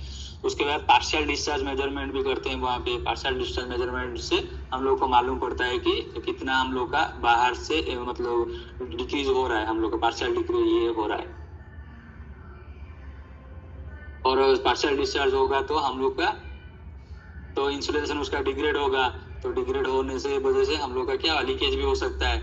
और वहाँ से ये सब हम उसका एक एप्लीकेशन आता है, उस एप्लीकेशन से हम लोग उसका पैटर्न, पीआरपीडी पैटर्न जो बोलते हैं उसको, phase result partial discharge pattern, उसको कैलकुलेट करते हैं और वहीं से ही हम लोग उसको देख सकते हैं। ये वो डिफरेंट मोटर का फ्रेम साइज रहता है। फ्रेम साइज ऑफ मोटर, ये सब फ्रेम साइज रहता है उसका। तो उसका जो रहता है यहाँ पे जो ABCD आप लोग देख रहे होंगे, ABSDE, तो उसका ये देखिए यहाँ पे ये जो 1 बेस बोल्ट, दोनों बेस बोल्ट में कितना गैप है, उस हिसाब से हम लोग को मोटर को खरीदना है ना। तो इसीलिए हम लोग उसका ये B रहता है उसका मेजरमेंट। D रहता है कि डायमीटर, अगर शाफ्ट का डायमीटर कितना रहेगा। E मतलब हम लोग का ये शाफ्ट का बाहर में कितना निकलता है, ये वाला। उसके बाद A मतलब जो वर्टिकल पोजीशन में उसका कितना, एक बेस होल से दूसरा बेस होल तक कितना उसका लेंथ है, वो सब भी देखना है। ये सब देख के हम लोग उसको, उसका फ्रेम साइज हम लोग ये करते हैं। देन मोटर माउंटिंग आप लोग देखे होंगे, फुट माउंटेड मोटर रहता है, फ्लैंज माउंटेड मोटर रहता है, और फ्रूट एंड प्लांट्स, 2 टाइप का भी मोटर वहाँ पे रहता है। तो उसी हिसाब से भी हम लोग उसको कैलकुलेशन, मतलब ये देख के ही हम लोग उसको ऑर्डर करते हैं कि ये मेरा कौन सा रिक्वायरमेंट है, उस हिसाब से। तो उसके बाद हम लोग देख रहे थे कि इंसुलेशन क्लासेस, कि हम लोग के पास क्या क्या इंसुलेशन क्लासेस है। तो उस हिसाब से हम लोग कौन सा इंसुलेशन क्लासेस में क्या टाइप का मटेरियल हम लोग यूज करते हैं। जैसे कि आप लोग देख रहे होंगे इंसुलेशन क्लासेस YAEBFHC, उसके हिसाब से मैक्सिमम परमिसिबल टेम्परेचर भी वेरी होता रहता है। तो क्लास वाई इंसुलेशन में आप लोग का 90 डिग्री तक हम लोग जा सकते हैं। और इसका जो इंसुलेशन रहता है वहाँ पे क्या रहता है ना, कॉटन एंड सिल्क में बना हुआ रहता है। क्लास ए टाइप इंसुलेशन में हम लोग का टेम्परेचर 105 डिग्री तक जा सकते हैं। उसमें class Y type insulation with impregnant varnish, उसमें क्या करता है ना, हम लोग वार्निश में उसमें कोटिंग देते हैं। उसके बाद क्लास ई, ये 120 तक जा सकता है। उसमें क्लास बी जो रहता है उसमें क्या रहता है ना, inorganic material like mica, fibre, glass, asbestos, ये सब क्या रहता है ना, एडहेसिव उसको देके उसको स्ट्रक्चर करते हैं ताकि वो 130 से ऊपर भी जा सके। इसी हिसाब से हम लोग उसको डिफरेंट इंसुलेशन क्लासेस में उसको कैटेगराइज किए हैं। देन उसका मोटर का एंक्लोजर, जैसे कि हम लोग बोल रहे थे कि मोटर एंक्लोजर क्या क्या होना चाहिए, कि ओपन ड्रिप प्रूफ, ये सब आप लोग देखे होंगे कि ओपन ड्रिप प्रूफ में क्या रहता है ना, उसमें एयर तो सर्कुलेट कर सकता है और वो 15 डिग्री एंगल से अगर वाटर ड्रॉपलेट आ रहा है तो फिर वो उसको अपोज कर सकता है। टोटली एनक्लोज्ड लेकिन फैन कूल्ड है, टोटली एनक्लोज्ड तो है लेकिन फैन कूल्ड है, मतलब एक फैन लगा हुआ है लेकिन वो बाहर से हम लोग का एयर ले रहा है लेकिन वो बाहर को एक्सटर्नल की छोड़ नहीं रहा है, सिर्फ उसका वाइंडिंग को ही ठंडा कर रहा है। उसके बाद टोटली एनक्लोज्ड एयर ओवर, मतलब इंटरनली ले रहा है और एक्सटर्नली उसको बाहर कर दे रहा है, ये वाला होता है टोटली एनक्लोज्ड एयर ओवर। यही सब डिफरेंट कैटेगरी का रहता है। उसके बाद ये रहता है कि उसका क्लासेस रहता है कि एक्सप्लोजन प्रूफ कहाँ पे मान के चले कहीं पे एक्सप्लोजन प्रूफ एरिया है तो वहाँ पे क्लास रहता है, डिफरेंट आप लोग भी देखे होंगे, उसका नेम प्लेट में रहता है क्लास 1, 2, 3। तो क्लास 1 में देखिएगा जहाँ पे गैस और वेपर है प्रेजेंट है तो फिर वहाँ पे हम लोग क्या करते हैं ना, एक्सप्लोजन प्रूफ एक्सपी उसका 1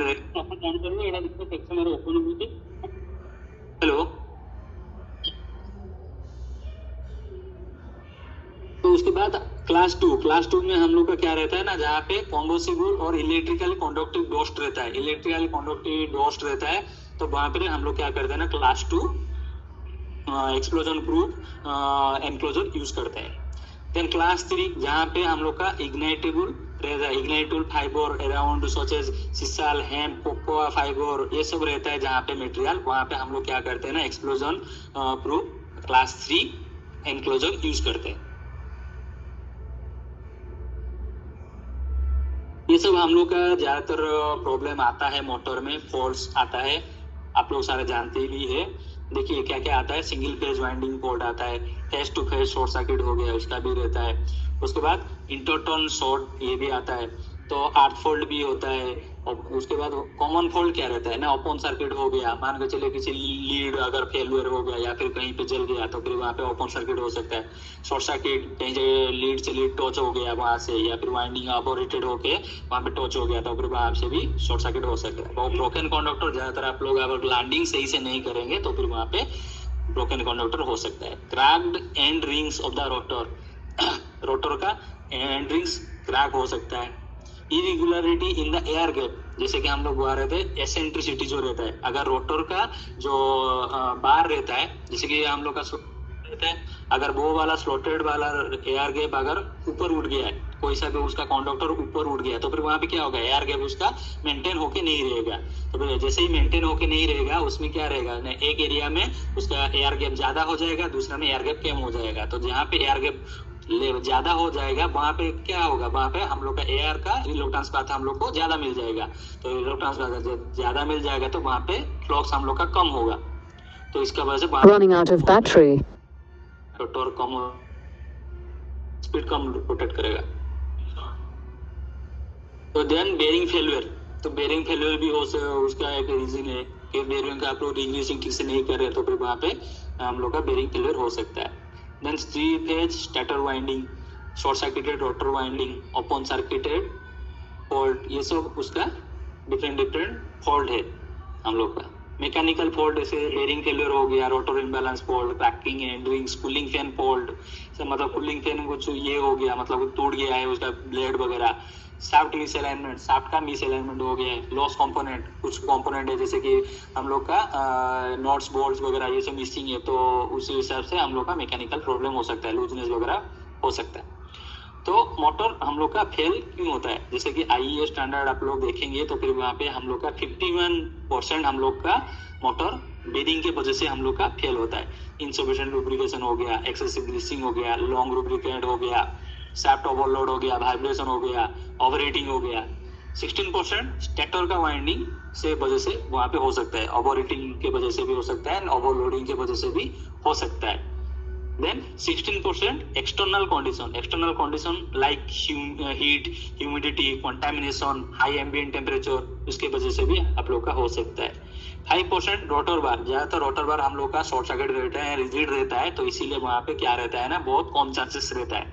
फिर भी हम लोग का ओवरलोड के वजह से या फिर अंडर वोल्टेज रहेगा तो करंट ज्यादा लगेगा, इसके वजह से वहाँ पे हीट होके भी उसका बार फेलियर हो सकता है। स्टैटिक फ्रीक्वेंसी मतलब बार हम लोग उसको क्या करते हैं, अगर उसको स्टार्टिंग कर रहे हैं तो हम लोग अगर स्टार्टिंग को एक मोटर को अगर स्टार्टिंग करेंगे तो इनिशियल वो 6 to 7 टाइम्स उसका ज्यादा करंट लेगा, तो ज्यादा करंट लेगा, इसीलिए फिर से उसको बार उसको स्टार्ट कर रहे हैं, फ्रीक्वेंसी स्टार्ट जो बढ़ा दे रहे हैं, तो फिर वहाँ पे क्या होगा ना, बार वो 6 to 7 टाइम्स करंट लेके वहाँ पे उसको इफेक्ट पड़ेगा उसके ऊपर।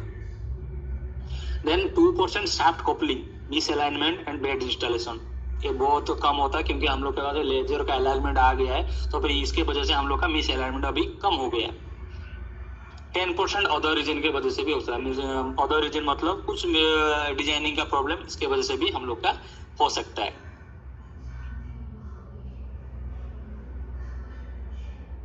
ये सब डिफरेंट टाइप्स ऑफ फॉल्ट के बारे में थोड़ा बहुत ओवरव्यू दिए हैं। सिंगल फेज फॉल्ट किसको बोलते हैं, मान के चलिए एक मतलब 3 फेज से 1 फेज आउट हो गया, इसका मतलब कोई भी कंडक्टर अगर लूज हो गया या फिर डिस्कनेक्ट हो गया तो फिर उसको सिंगल फेजिंग हम लोग बोल सकते हैं। ओवरलोडिंग, अगर हम लोग उसमें ज्यादा लोड हम लोग उसको दे रहे हैं तो फिर वहाँ पे ओवरलोडिंग होगा।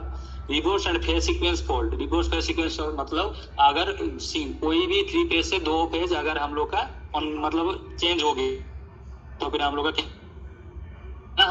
रिवर्स फेज हो जाएगा, रिवर्स फेज होने से हम लोग का प्रोसेस रिवर्स हो जाएगा। देन इंटरटर्न शॉर्ट मतलब वहाँ पे कुछ अगर शॉर्ट सर्किट होके या फिर उनका इंसुलेशन खराब होके धीरे धीरे क्या हो जाएगा ना, शॉर्ट सर्किट हो जा रहा है, फिर वहाँ पे वो एक प्रॉब्लम हो सकता है। Under voltage and over voltage, under voltage होने से भी हेलो, हाँ बोलिए। इंटरटर्न मींस क्या सर? इंटरनली शॉर्ट सर्किट मतलब इंटरनल टर्न मतलब जो आप लोग का एक देखिए आर डेज एक वाइंडिंग है, वाई डेज एक वाइंडिंग है, बी डेज एक वाइंडिंग है कि नहीं sir?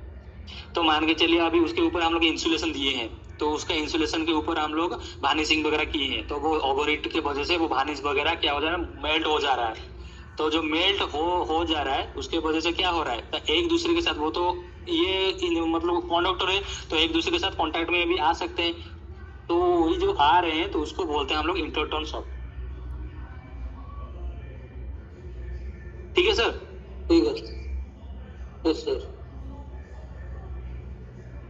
Then under voltage and over voltage, अगर अंडर वोल्टेज में अगर वहाँ पे आप लोग एक 415 वोल्ट में हम लोग का एक मोटर है, नेम प्लेट में रेटिंग है, उसका हम लोग प्लस माइनस 10% में हम लोग उसको चला सकते हैं। अगर मान के चलिए उसको 370 आ रहा है तो फिर हम लोग उसको क्या अंडर वोल्टेज में जाएगा, वो अंडर वोल्टेज में जाएगा तो करंट वो ज्यादा लगेगा, ओवरहीटेड होकर वहाँ पे ट्रिप हो जाएगा। और उसका हम लोग 415 वोल्ट है, उसको हम लोग 600 वोल्ट में हम लोग उसको अगर ऑपरेट कर दिए, अगर शॉर्ट जा गया तो फिर क्या होगा, ओवर वोल्टेज में वहाँ पे भी खराब हो जाएगा, उसका इंसुलेशन के ऊपर डैमेज हो सकता है। देन अर्थ फोल्ड अगर मतलब आईआर उसका इंसुलेशन खराब हो गया तो फिर वहाँ पे क्या होगा, एक वाइंडिंग उसके अर्थिंग के साथ कनेक्शन हो गया तो फिर वहाँ पे अर्थ फोल्ड भी हो सकता है। क्रोलिंग इफेक्ट क्या होता है, क्रोलिंग इफेक्ट मान के चलिए एक मोटर उसका जो सिंक्रोनस स्पीड रहता है उस सिंक्रोनस स्पीड का 1/7 अगर पोर्शन में चल रहा है, 1/7 ऑफ द सिंक्रोनस स्पीड में चल रहा है तो उसको बोलते हैं हम लोग crawling effect. Then mechanical fault, sir crawling होने का क्या रीजन है सर?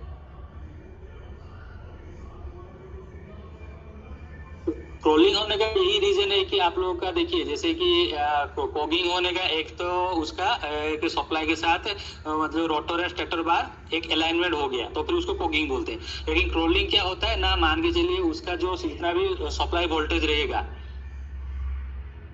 वो अंडर वोल्टेज हो गया तो फिर क्या होगा ना, वो ट्राई करेगा तो उसका सिंक्रोनस स्पीड में घूमने के लिए, तो उसमें वो जो हार्मोनिक्स आता है हम लोग का, तो वो जो हार्मोनिक्स के वजह से वो उसका जो वोल्टेज रहेगा वो वोल्टेज क्या करेगा ना, एक करंट प्रोड्यूस करेगा, जो करंट प्रोड्यूस करेगा वो क्या करेगा ना, वो टॉर्क प्रोड्यूस करेगा उस रोटर के ऊपर को प्रोड्यूस करेगा, वो रोटर क्या करेगा ना, उसको मूवमेंट करने का ट्राई करेगा रोटर को, और जो रहेगा वो सिंक्रोनस स्पीड का 1/7 पोर्शन रहेगा। और वो क्या करेगा ना, वो नॉर्मली अपना नॉर्मल स्पीड में नहीं घूम पाएगा, वो 17 स्पीड में कंटिन्यू करेगा घूमने के लिए जब तक उसका डिस्टर्बेंस खत्म नहीं होगा, वो जो 7th हार्मोनिक्स कंप्लीट मतलब रिमूव नहीं होगा, तो उसको बोलते हैं हम लोग क्रोलिंग। ये 7th हार्मोनिक्स के वजह से होता है।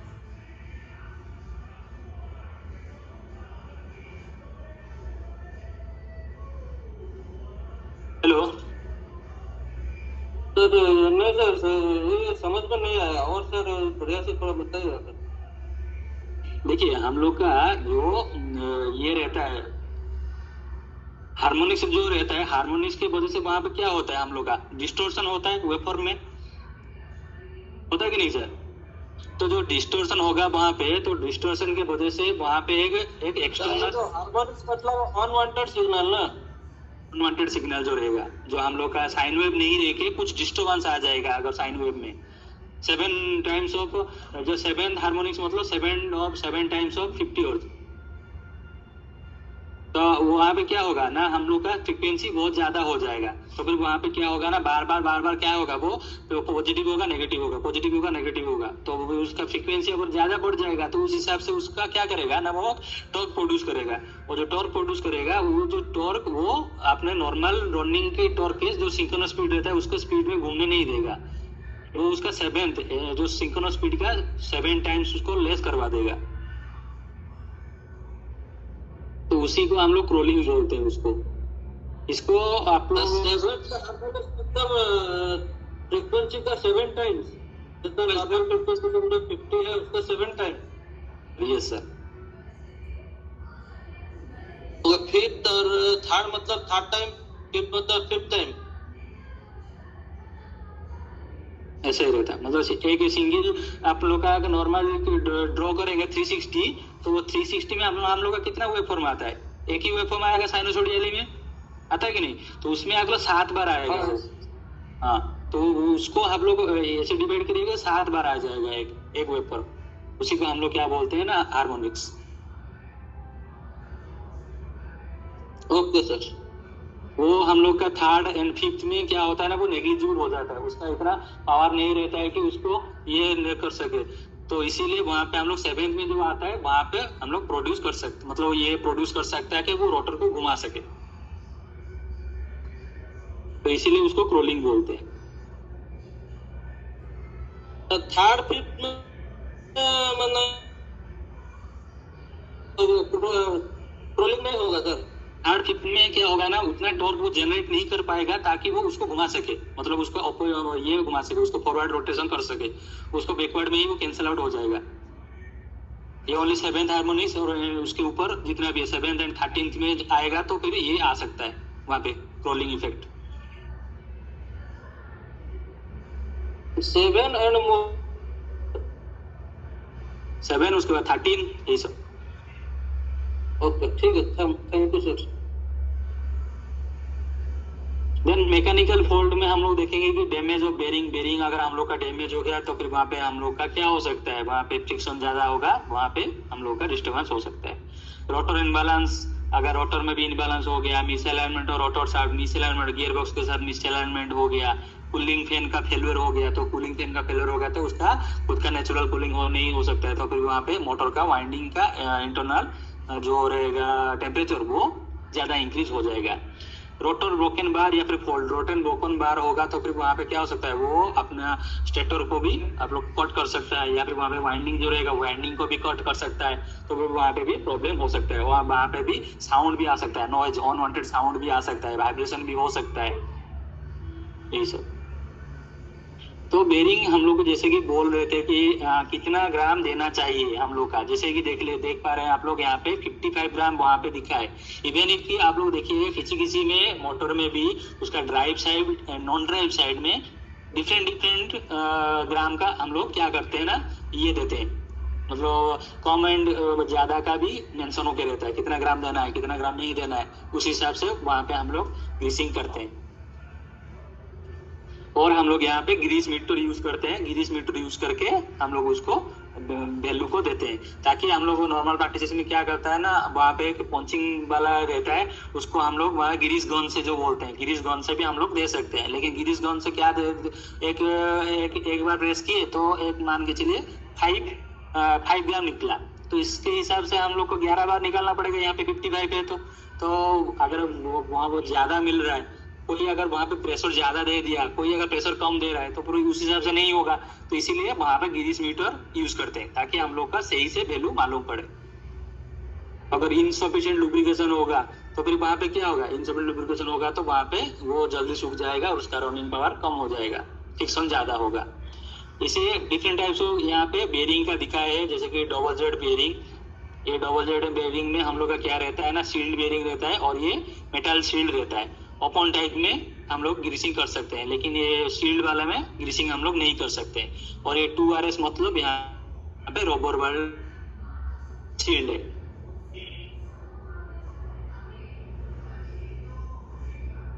मान के चलिए अभी ये अप्रोक्सीमेटली एवरी 2000 आवर नहीं तो 3 मंथ में हम लोग उसको क्या करते हैं ना, ग्रीसिंग कर सकते हैं। एक्सेसिव ग्रीसिंग करने से ये देखिए उसका कंडीशन कैसे हो सकता है। एक्सेसिव ग्रीसिंग करने से और ग्रीसिंग किए उसको वो स्टेटर को अंदर चला गया, तो ग्रीसिंग क्या करेगा ना, जो जितना भी हम लोग का क्या करता है ना, जो हीट रहता है वो हीट को ट्रैप करके रखता है, और वो हीट को ट्रैप करके रखेगा। अगर स्टेटर वहां पे चलेगा तो फिर वहां पे क्या होगा ना, स्टेटर का तो वाइंडिंग गर्म होगा, उसके हिसाब से ये वाला भी गर्म होके वहां पे ज्यादा टेम्परेचर इंक्रीज होगा और बार बार वहां पे ट्रिप होगा। तो इसीलिए हम लोग क्या करते हैं ना, इनलेट एंड जैसे कि हम लोग यहाँ पे ग्रीस को आउटलेट को हम लोग यहाँ पे बाहर को खोल के यहाँ पे ग्रीस को इनलेट करते हैं। जैसे ही वहां पे क्लियर हो जाएगा, क्लियर होने के बाद यहाँ पे हम लोग उसको क्या करते हैं, ग्रीसिंग करने के बाद उसको बंद कर देते हैं।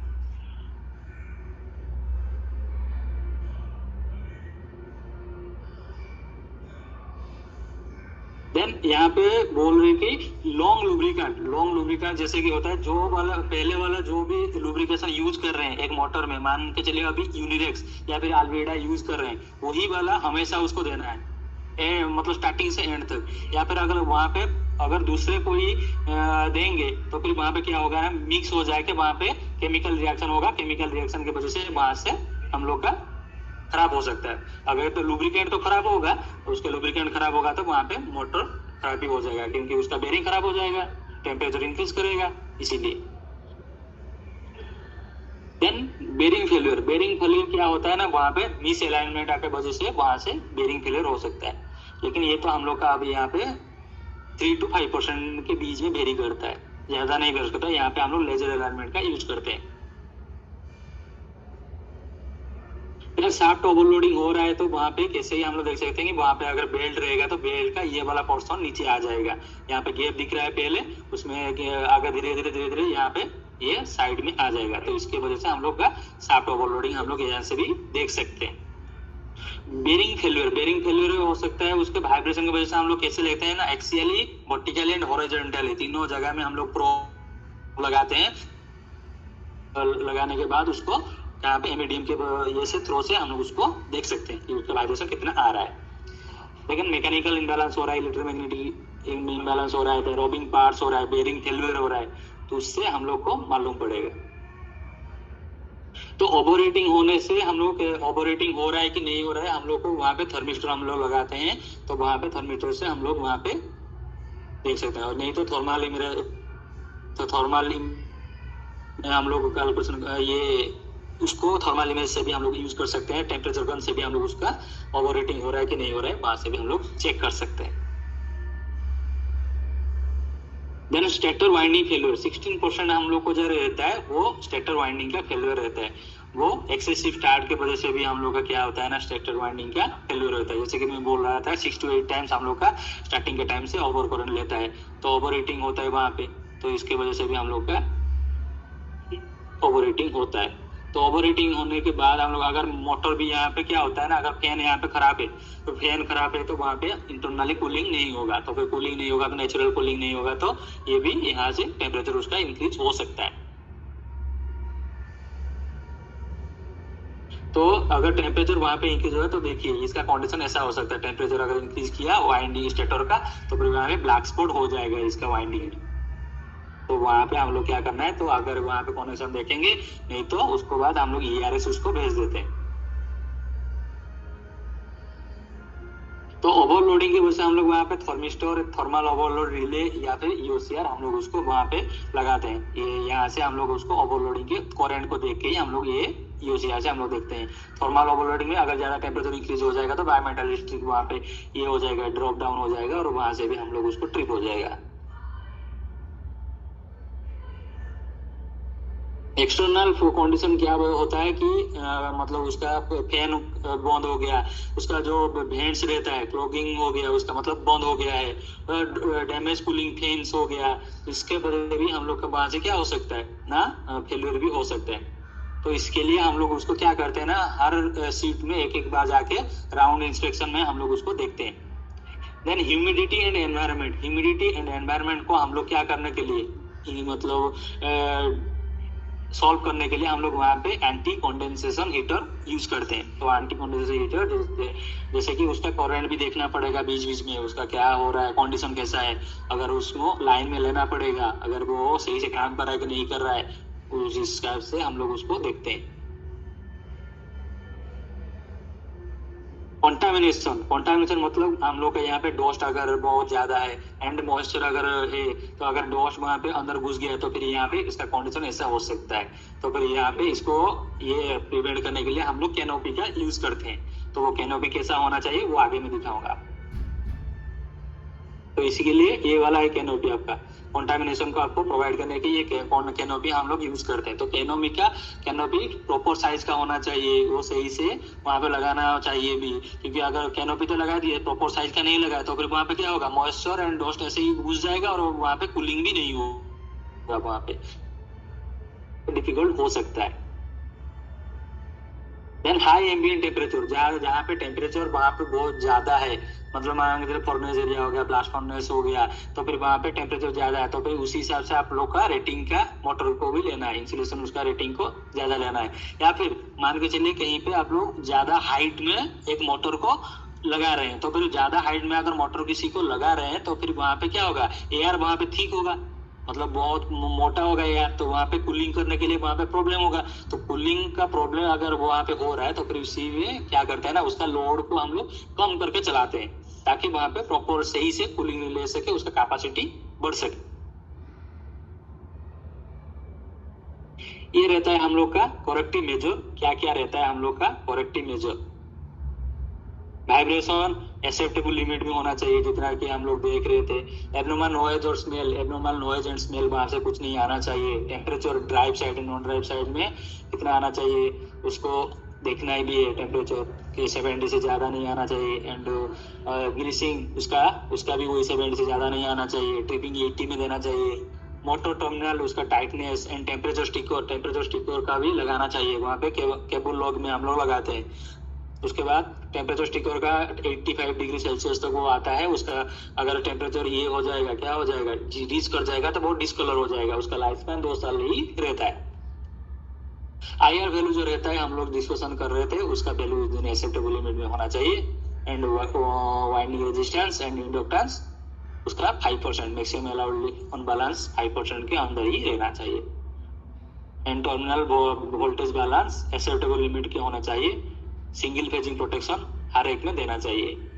तो बेस्ट प्रैक्टिसेस हम लोग का क्या होना चाहिए ना, कैनोपी प्रॉपर साइज का होना चाहिए, कि appropriate gliding and cable entry के टाइम में एप्रोप्रिएट ग्लाइडिंग हम लोग का देना चाहिए। अगर ग्लाइडिंग सही से नहीं करेंगे तो वहाँ पे मॉइस्चर इंसेक्ट वगैरह घुस सकते हैं और वहाँ पे शॉर्ट सर्किट भी हो सकता है। उसके बाद कट भी हो सकता है, केबल कट भी हो सकता है अगर सही से ग्लाइडिंग नहीं करेंगे तो। टीबी कवर को सीलिंग एल्यूमिनियम फॉइल से करेंगे, नहीं तो वहाँ पे क्या हो सकता है ना, मॉइस्चर वगैरह घुस सकते हैं अंदर। देन सीलैंड इनसाइड टीवी, अगर सीलैंड वहाँ पे सही से देंगे, सीलैंड अगर सही से नहीं देंगे तो फिर वहाँ पे क्या होगा ना, हम लोग का ये प्रॉब्लम हो सकता है कि वहाँ से एक मेटल दूसरे मेटल से कॉन्टैक्ट में सही से नहीं बैठेगा, तो सही से जैसे ही नहीं बैठेगा वहाँ पे मॉइस्चर अंदर घुसने का चांसेस है। ठीक है, तो थैंक यू। अभी यहाँ तक इतना ही था मोटर का मेंटेनेंस प्रैक्टिस के बारे में। अगर किसी के पास क्वेश्चन है तो थोड़ा पूछिए। तो सर एक क्वेश्चन है, ओवरलोड और ओवर करंट में सर क्या अंतर है सर? देखिए, ओवरलोड हो रहा है मतलब आप लोग का ओवर करंट ही जा रहा है वहां पे। ओवरलोड होने का रीजन है ओवर करंट ही जाएगा। अगर मान के चलिए वहां पे हम लोग का जितना भी न्यूटन मीटर का आप लोग का चाहिए, वहां पे फोर्स चाहिए आप लोग का, इतना न्यूटन का मुझे फोर्स चाहिए वहां पे, कैलकुलेटेड वहां पे है। और अगर वहां से आप लोग को ज्यादा दे दिए, मतलब 21 न्यूटन का मुझे चाहिए वहां पे, आप लोग को मान के चलिए वहां पे 50 न्यूटन आ रहा है, तो फिर वहां पे क्या होगा ना, हम लोग का ज्यादा आ रहा है, फिर वहां पे फोर्स ज्यादा पड़ रहा है, तो फोर्स ज्यादा पड़ रहा है तो यहाँ पे क्या करेगा, तो उसको घुमाने के लिए, रोटर को घुमाने के लिए वहां पे स्टार्टर को ज्यादा करंट लेना पड़ेगा अभी। तो स्टार्टर जैसे ही ज्यादा करंट ड्रॉ करेगा, वहां पे ईओसीआर लगा है हम लोग का, तो ईओसीआर क्या करेगा, उसको ट्रिप करने का ये करेगा, इनिशिएट करेगा, क्योंकि ज्यादा करंट क्यों ले रहा है। तो यही डिफरेंस, ये उसका कॉजेस है, ये उसका रीजन है। नहीं सर, ये तो अलग अलग है या सेम है? ओवर करंट, ओवरलोड, तो टर्म जो अलग अलग है उसका मीनिंग अलग है या सेम है? नहीं, उसका अलग अलग तो है सर। क्या है सर? ओवरलोड में भी तो करंट बढ़ेगा, ओवर करंट में भी तो करंट ही बढ़ेगा, तो अलग अलग जो टर्म है उसका मतलब क्या सर? चलिए देखिए, अगर आप एक मोटर को लोडिंग कर रहे हैं, सपोज आपका मोटर का 5 एचपी का मोटर है ना, तो आप उस पे 5 एचपी से ज्यादा लोड डालेंगे, मतलब उसका जितना लोड कैपेसिटी है उससे ज्यादा लोड डालेंगे तो उसको बोलेंगे ओवरलोड। और वो जो ओवरलोड होगा उस कंडीशन में जो करंट ज्यादा लेगा उसको बोलते हैं हम ओवर करंट। ठीक है, रेटेड करंट से ज्यादा करंट लेना। और लोडिंग क्या होता है, उसको हम मैकेनिकली लोडिंग करते हैं, है ना। तो इसीलिए दो टर्म हम लोग यूज करते हैं, ओवरलोड और ओवर करंट। ठीक है सर, दो टर्म होते हैं, फाइनली तो करंट ही बढ़ रहा है ना सर? हाँ सर, दोनों प्रैक्टिकली आप देखेंगे तो एंड में आपका करंट के साथ ही रिलेशन है दोनों का। ठीक है, और एक sir question, dielectric absorption ratio जो है, हाँ बोलिए। उसका जो सर उसको जो लेते हैं 60 सेकंड बाई 30 सेकंड, तो सर क्या रीजन है जो 60 सेकंड बाई 30 सेकंड?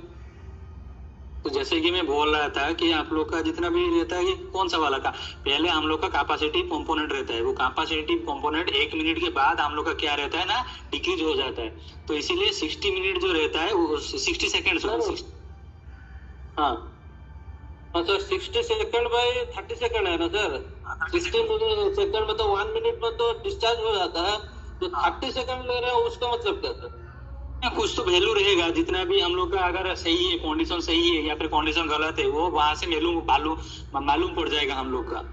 मतलब कंडीशन हम लोग का 30 सेकंड में जो ले रहे हैं और 60 सेकंड में जो ले रहे हैं, वो डिस्चार्ज कितने में हो रहा है। 30 सेकंड के बाद आप लोग अगर एक कैपेसिटर है वो 60 सेकंड में 67% में चार्ज होता है एंड 33% में वो डिस्चार्ज हो जाता है। तो फिर वही जो चार्ज होगा वो 30 सेकंड में वो चार्ज होता रहेगा, डिस्चार्ज होगा तुरंत ही होगा। तो हम लोग 30 मिनट सेकंड के अंदर उसका वैल्यू ले रहे हैं कितना है, और 60 सेकंड में उसका ले रहे हैं कि डिस्चार्ज होने के बाद कितना है, उसका जो वैल्यू लेंगे उसी का वैल्यू को हम लोग डार बोलते हैं। वो तो सर रेशियो है, नहीं मेरा बोलने का मतलब जो 1 मिनट बाई हाफ मिनट जो ले रहे हैं, वो 1 मिनट तो हो गया डिस्चार्ज के लिए, मतलब डिस्चार्ज करेंट 1 मिनट में खत्म हो जाएगा। तो हाफ मिनट जो सर ले रहे हैं उसका मतलब क्या है? वो हम लोग का सिस्टम का कंपैटिबिलिटी के हिसाब से लेते हैं वहां से। एक क्वेश्चन है मेरा। हाँ बताइए। ये बोल रहा था सर, हमारा मेरा जैसे ब्लास्ट फर्नेस है, यहाँ कुछ कुछ जगह में ज्यादा मॉइस्चर है जहाँ मोटर लगा हुआ है, ठीक है सर। हाँ सर। तो वहाँ के रनिंग मोटर का अंदर मतलब टीवी का थ्रू में वो मॉइस्चर अंदर जाता है ना। हाँ, क्या हम लोग सिलिका जेल उसका अंदर रख सकते क्या कुछ पॉकेट में?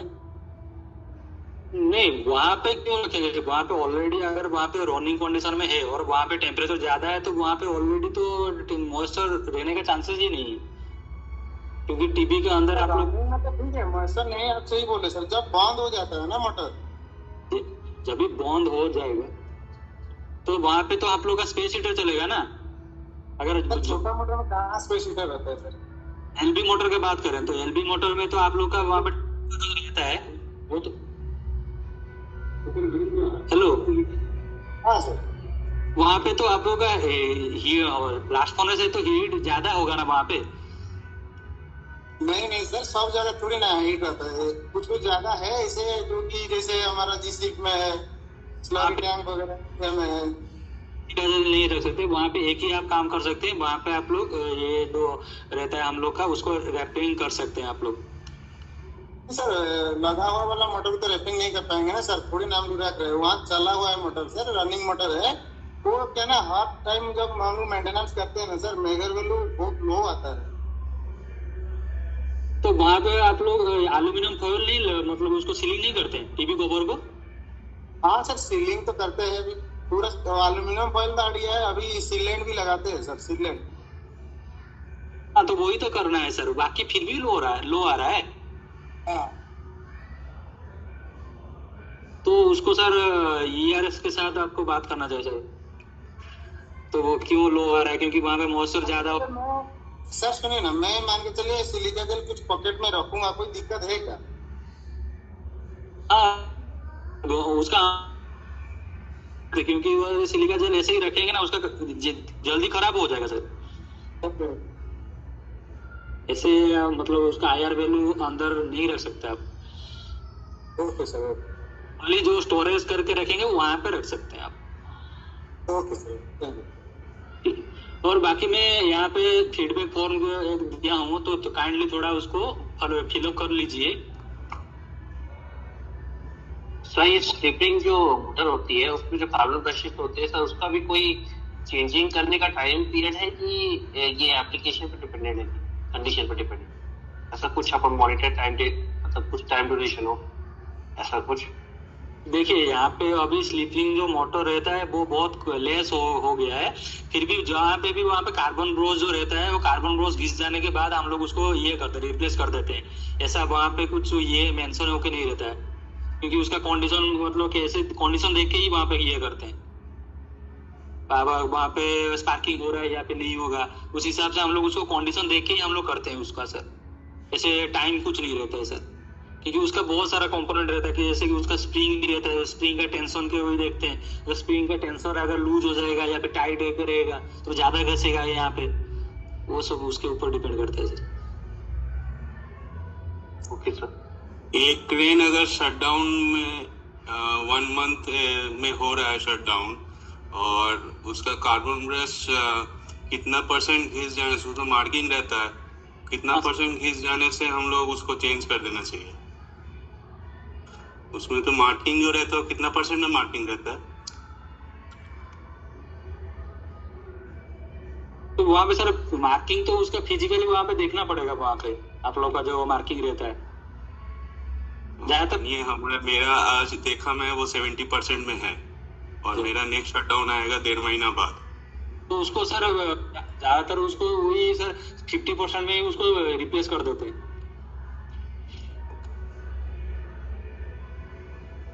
ठीक है, ठीक है, ठीक है, थैंक यू। एंड वो जो इंडक्टेंस डेविएशन का फॉर्मूला बात कर रहे थे, उसका अपर value minus lower value by lower value, उसका परसेंटेज इंडक्टेंस मैम जो मैसेज किए हैं यहाँ पे।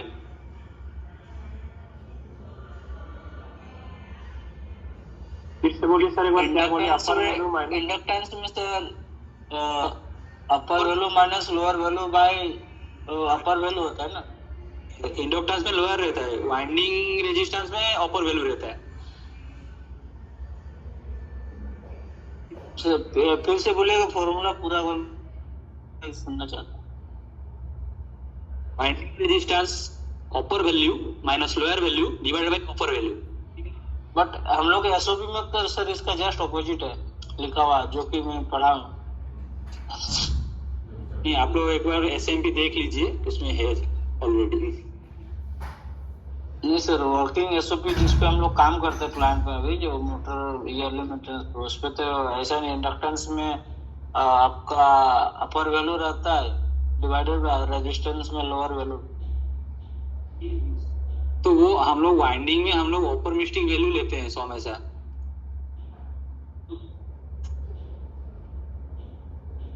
सर ये थ्रस्टर ब्रेक और इलेक्ट्रोमैग्नेटिक ब्रेक में फर्क क्या है? वो एसी डीसी तो है ठीक है, हम लोग ज्यादातर जगह में भी थ्रस्टर ब्रेक क्यों लगा रहे हैं? उसका क्या इलेक्ट्रोमैग्नेटिक वेव को रिप्लेस क्यों किया जा रहा है? वॉइस में क्रेन में आप बोल रहे हैं, क्रेन में। तो सर क्रेन वाला मुझे थोड़ा इतना ये एक्सपर्टीज नहीं है वहाँ पे, तो ये सर आप थोड़ा मेंटेनेंस ब्रेक के बारे में सर थोड़ा सेशंस होना चाहिए। ब्रेक्स एक इम्पोर्टेंट चीज है, उसके बारे में ज्यादा बताया नहीं गया है। मोटर के साथ रिलेटेड ही है। ब्रेक्स के चलते बहुत प्रॉब्लम होता है। ब्रेक शूज, ब्रेक्स किस तरह का होता है, क्या होता है।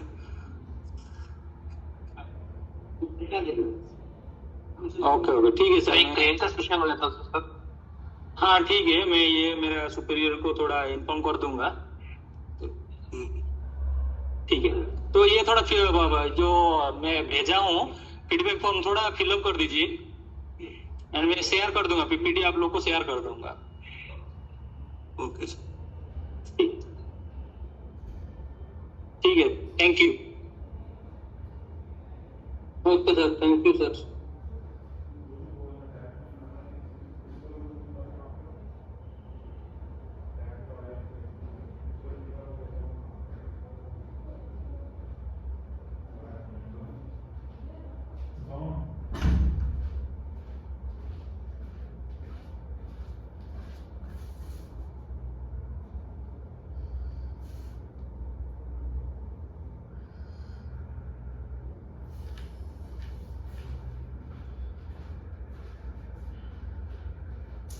सर पीपीटी को शेयर कर दीजिए चैट बॉक्स में। हाँ हाँ मैं शेयर कर दूंगा, शेयर कर दे रहा हूँ।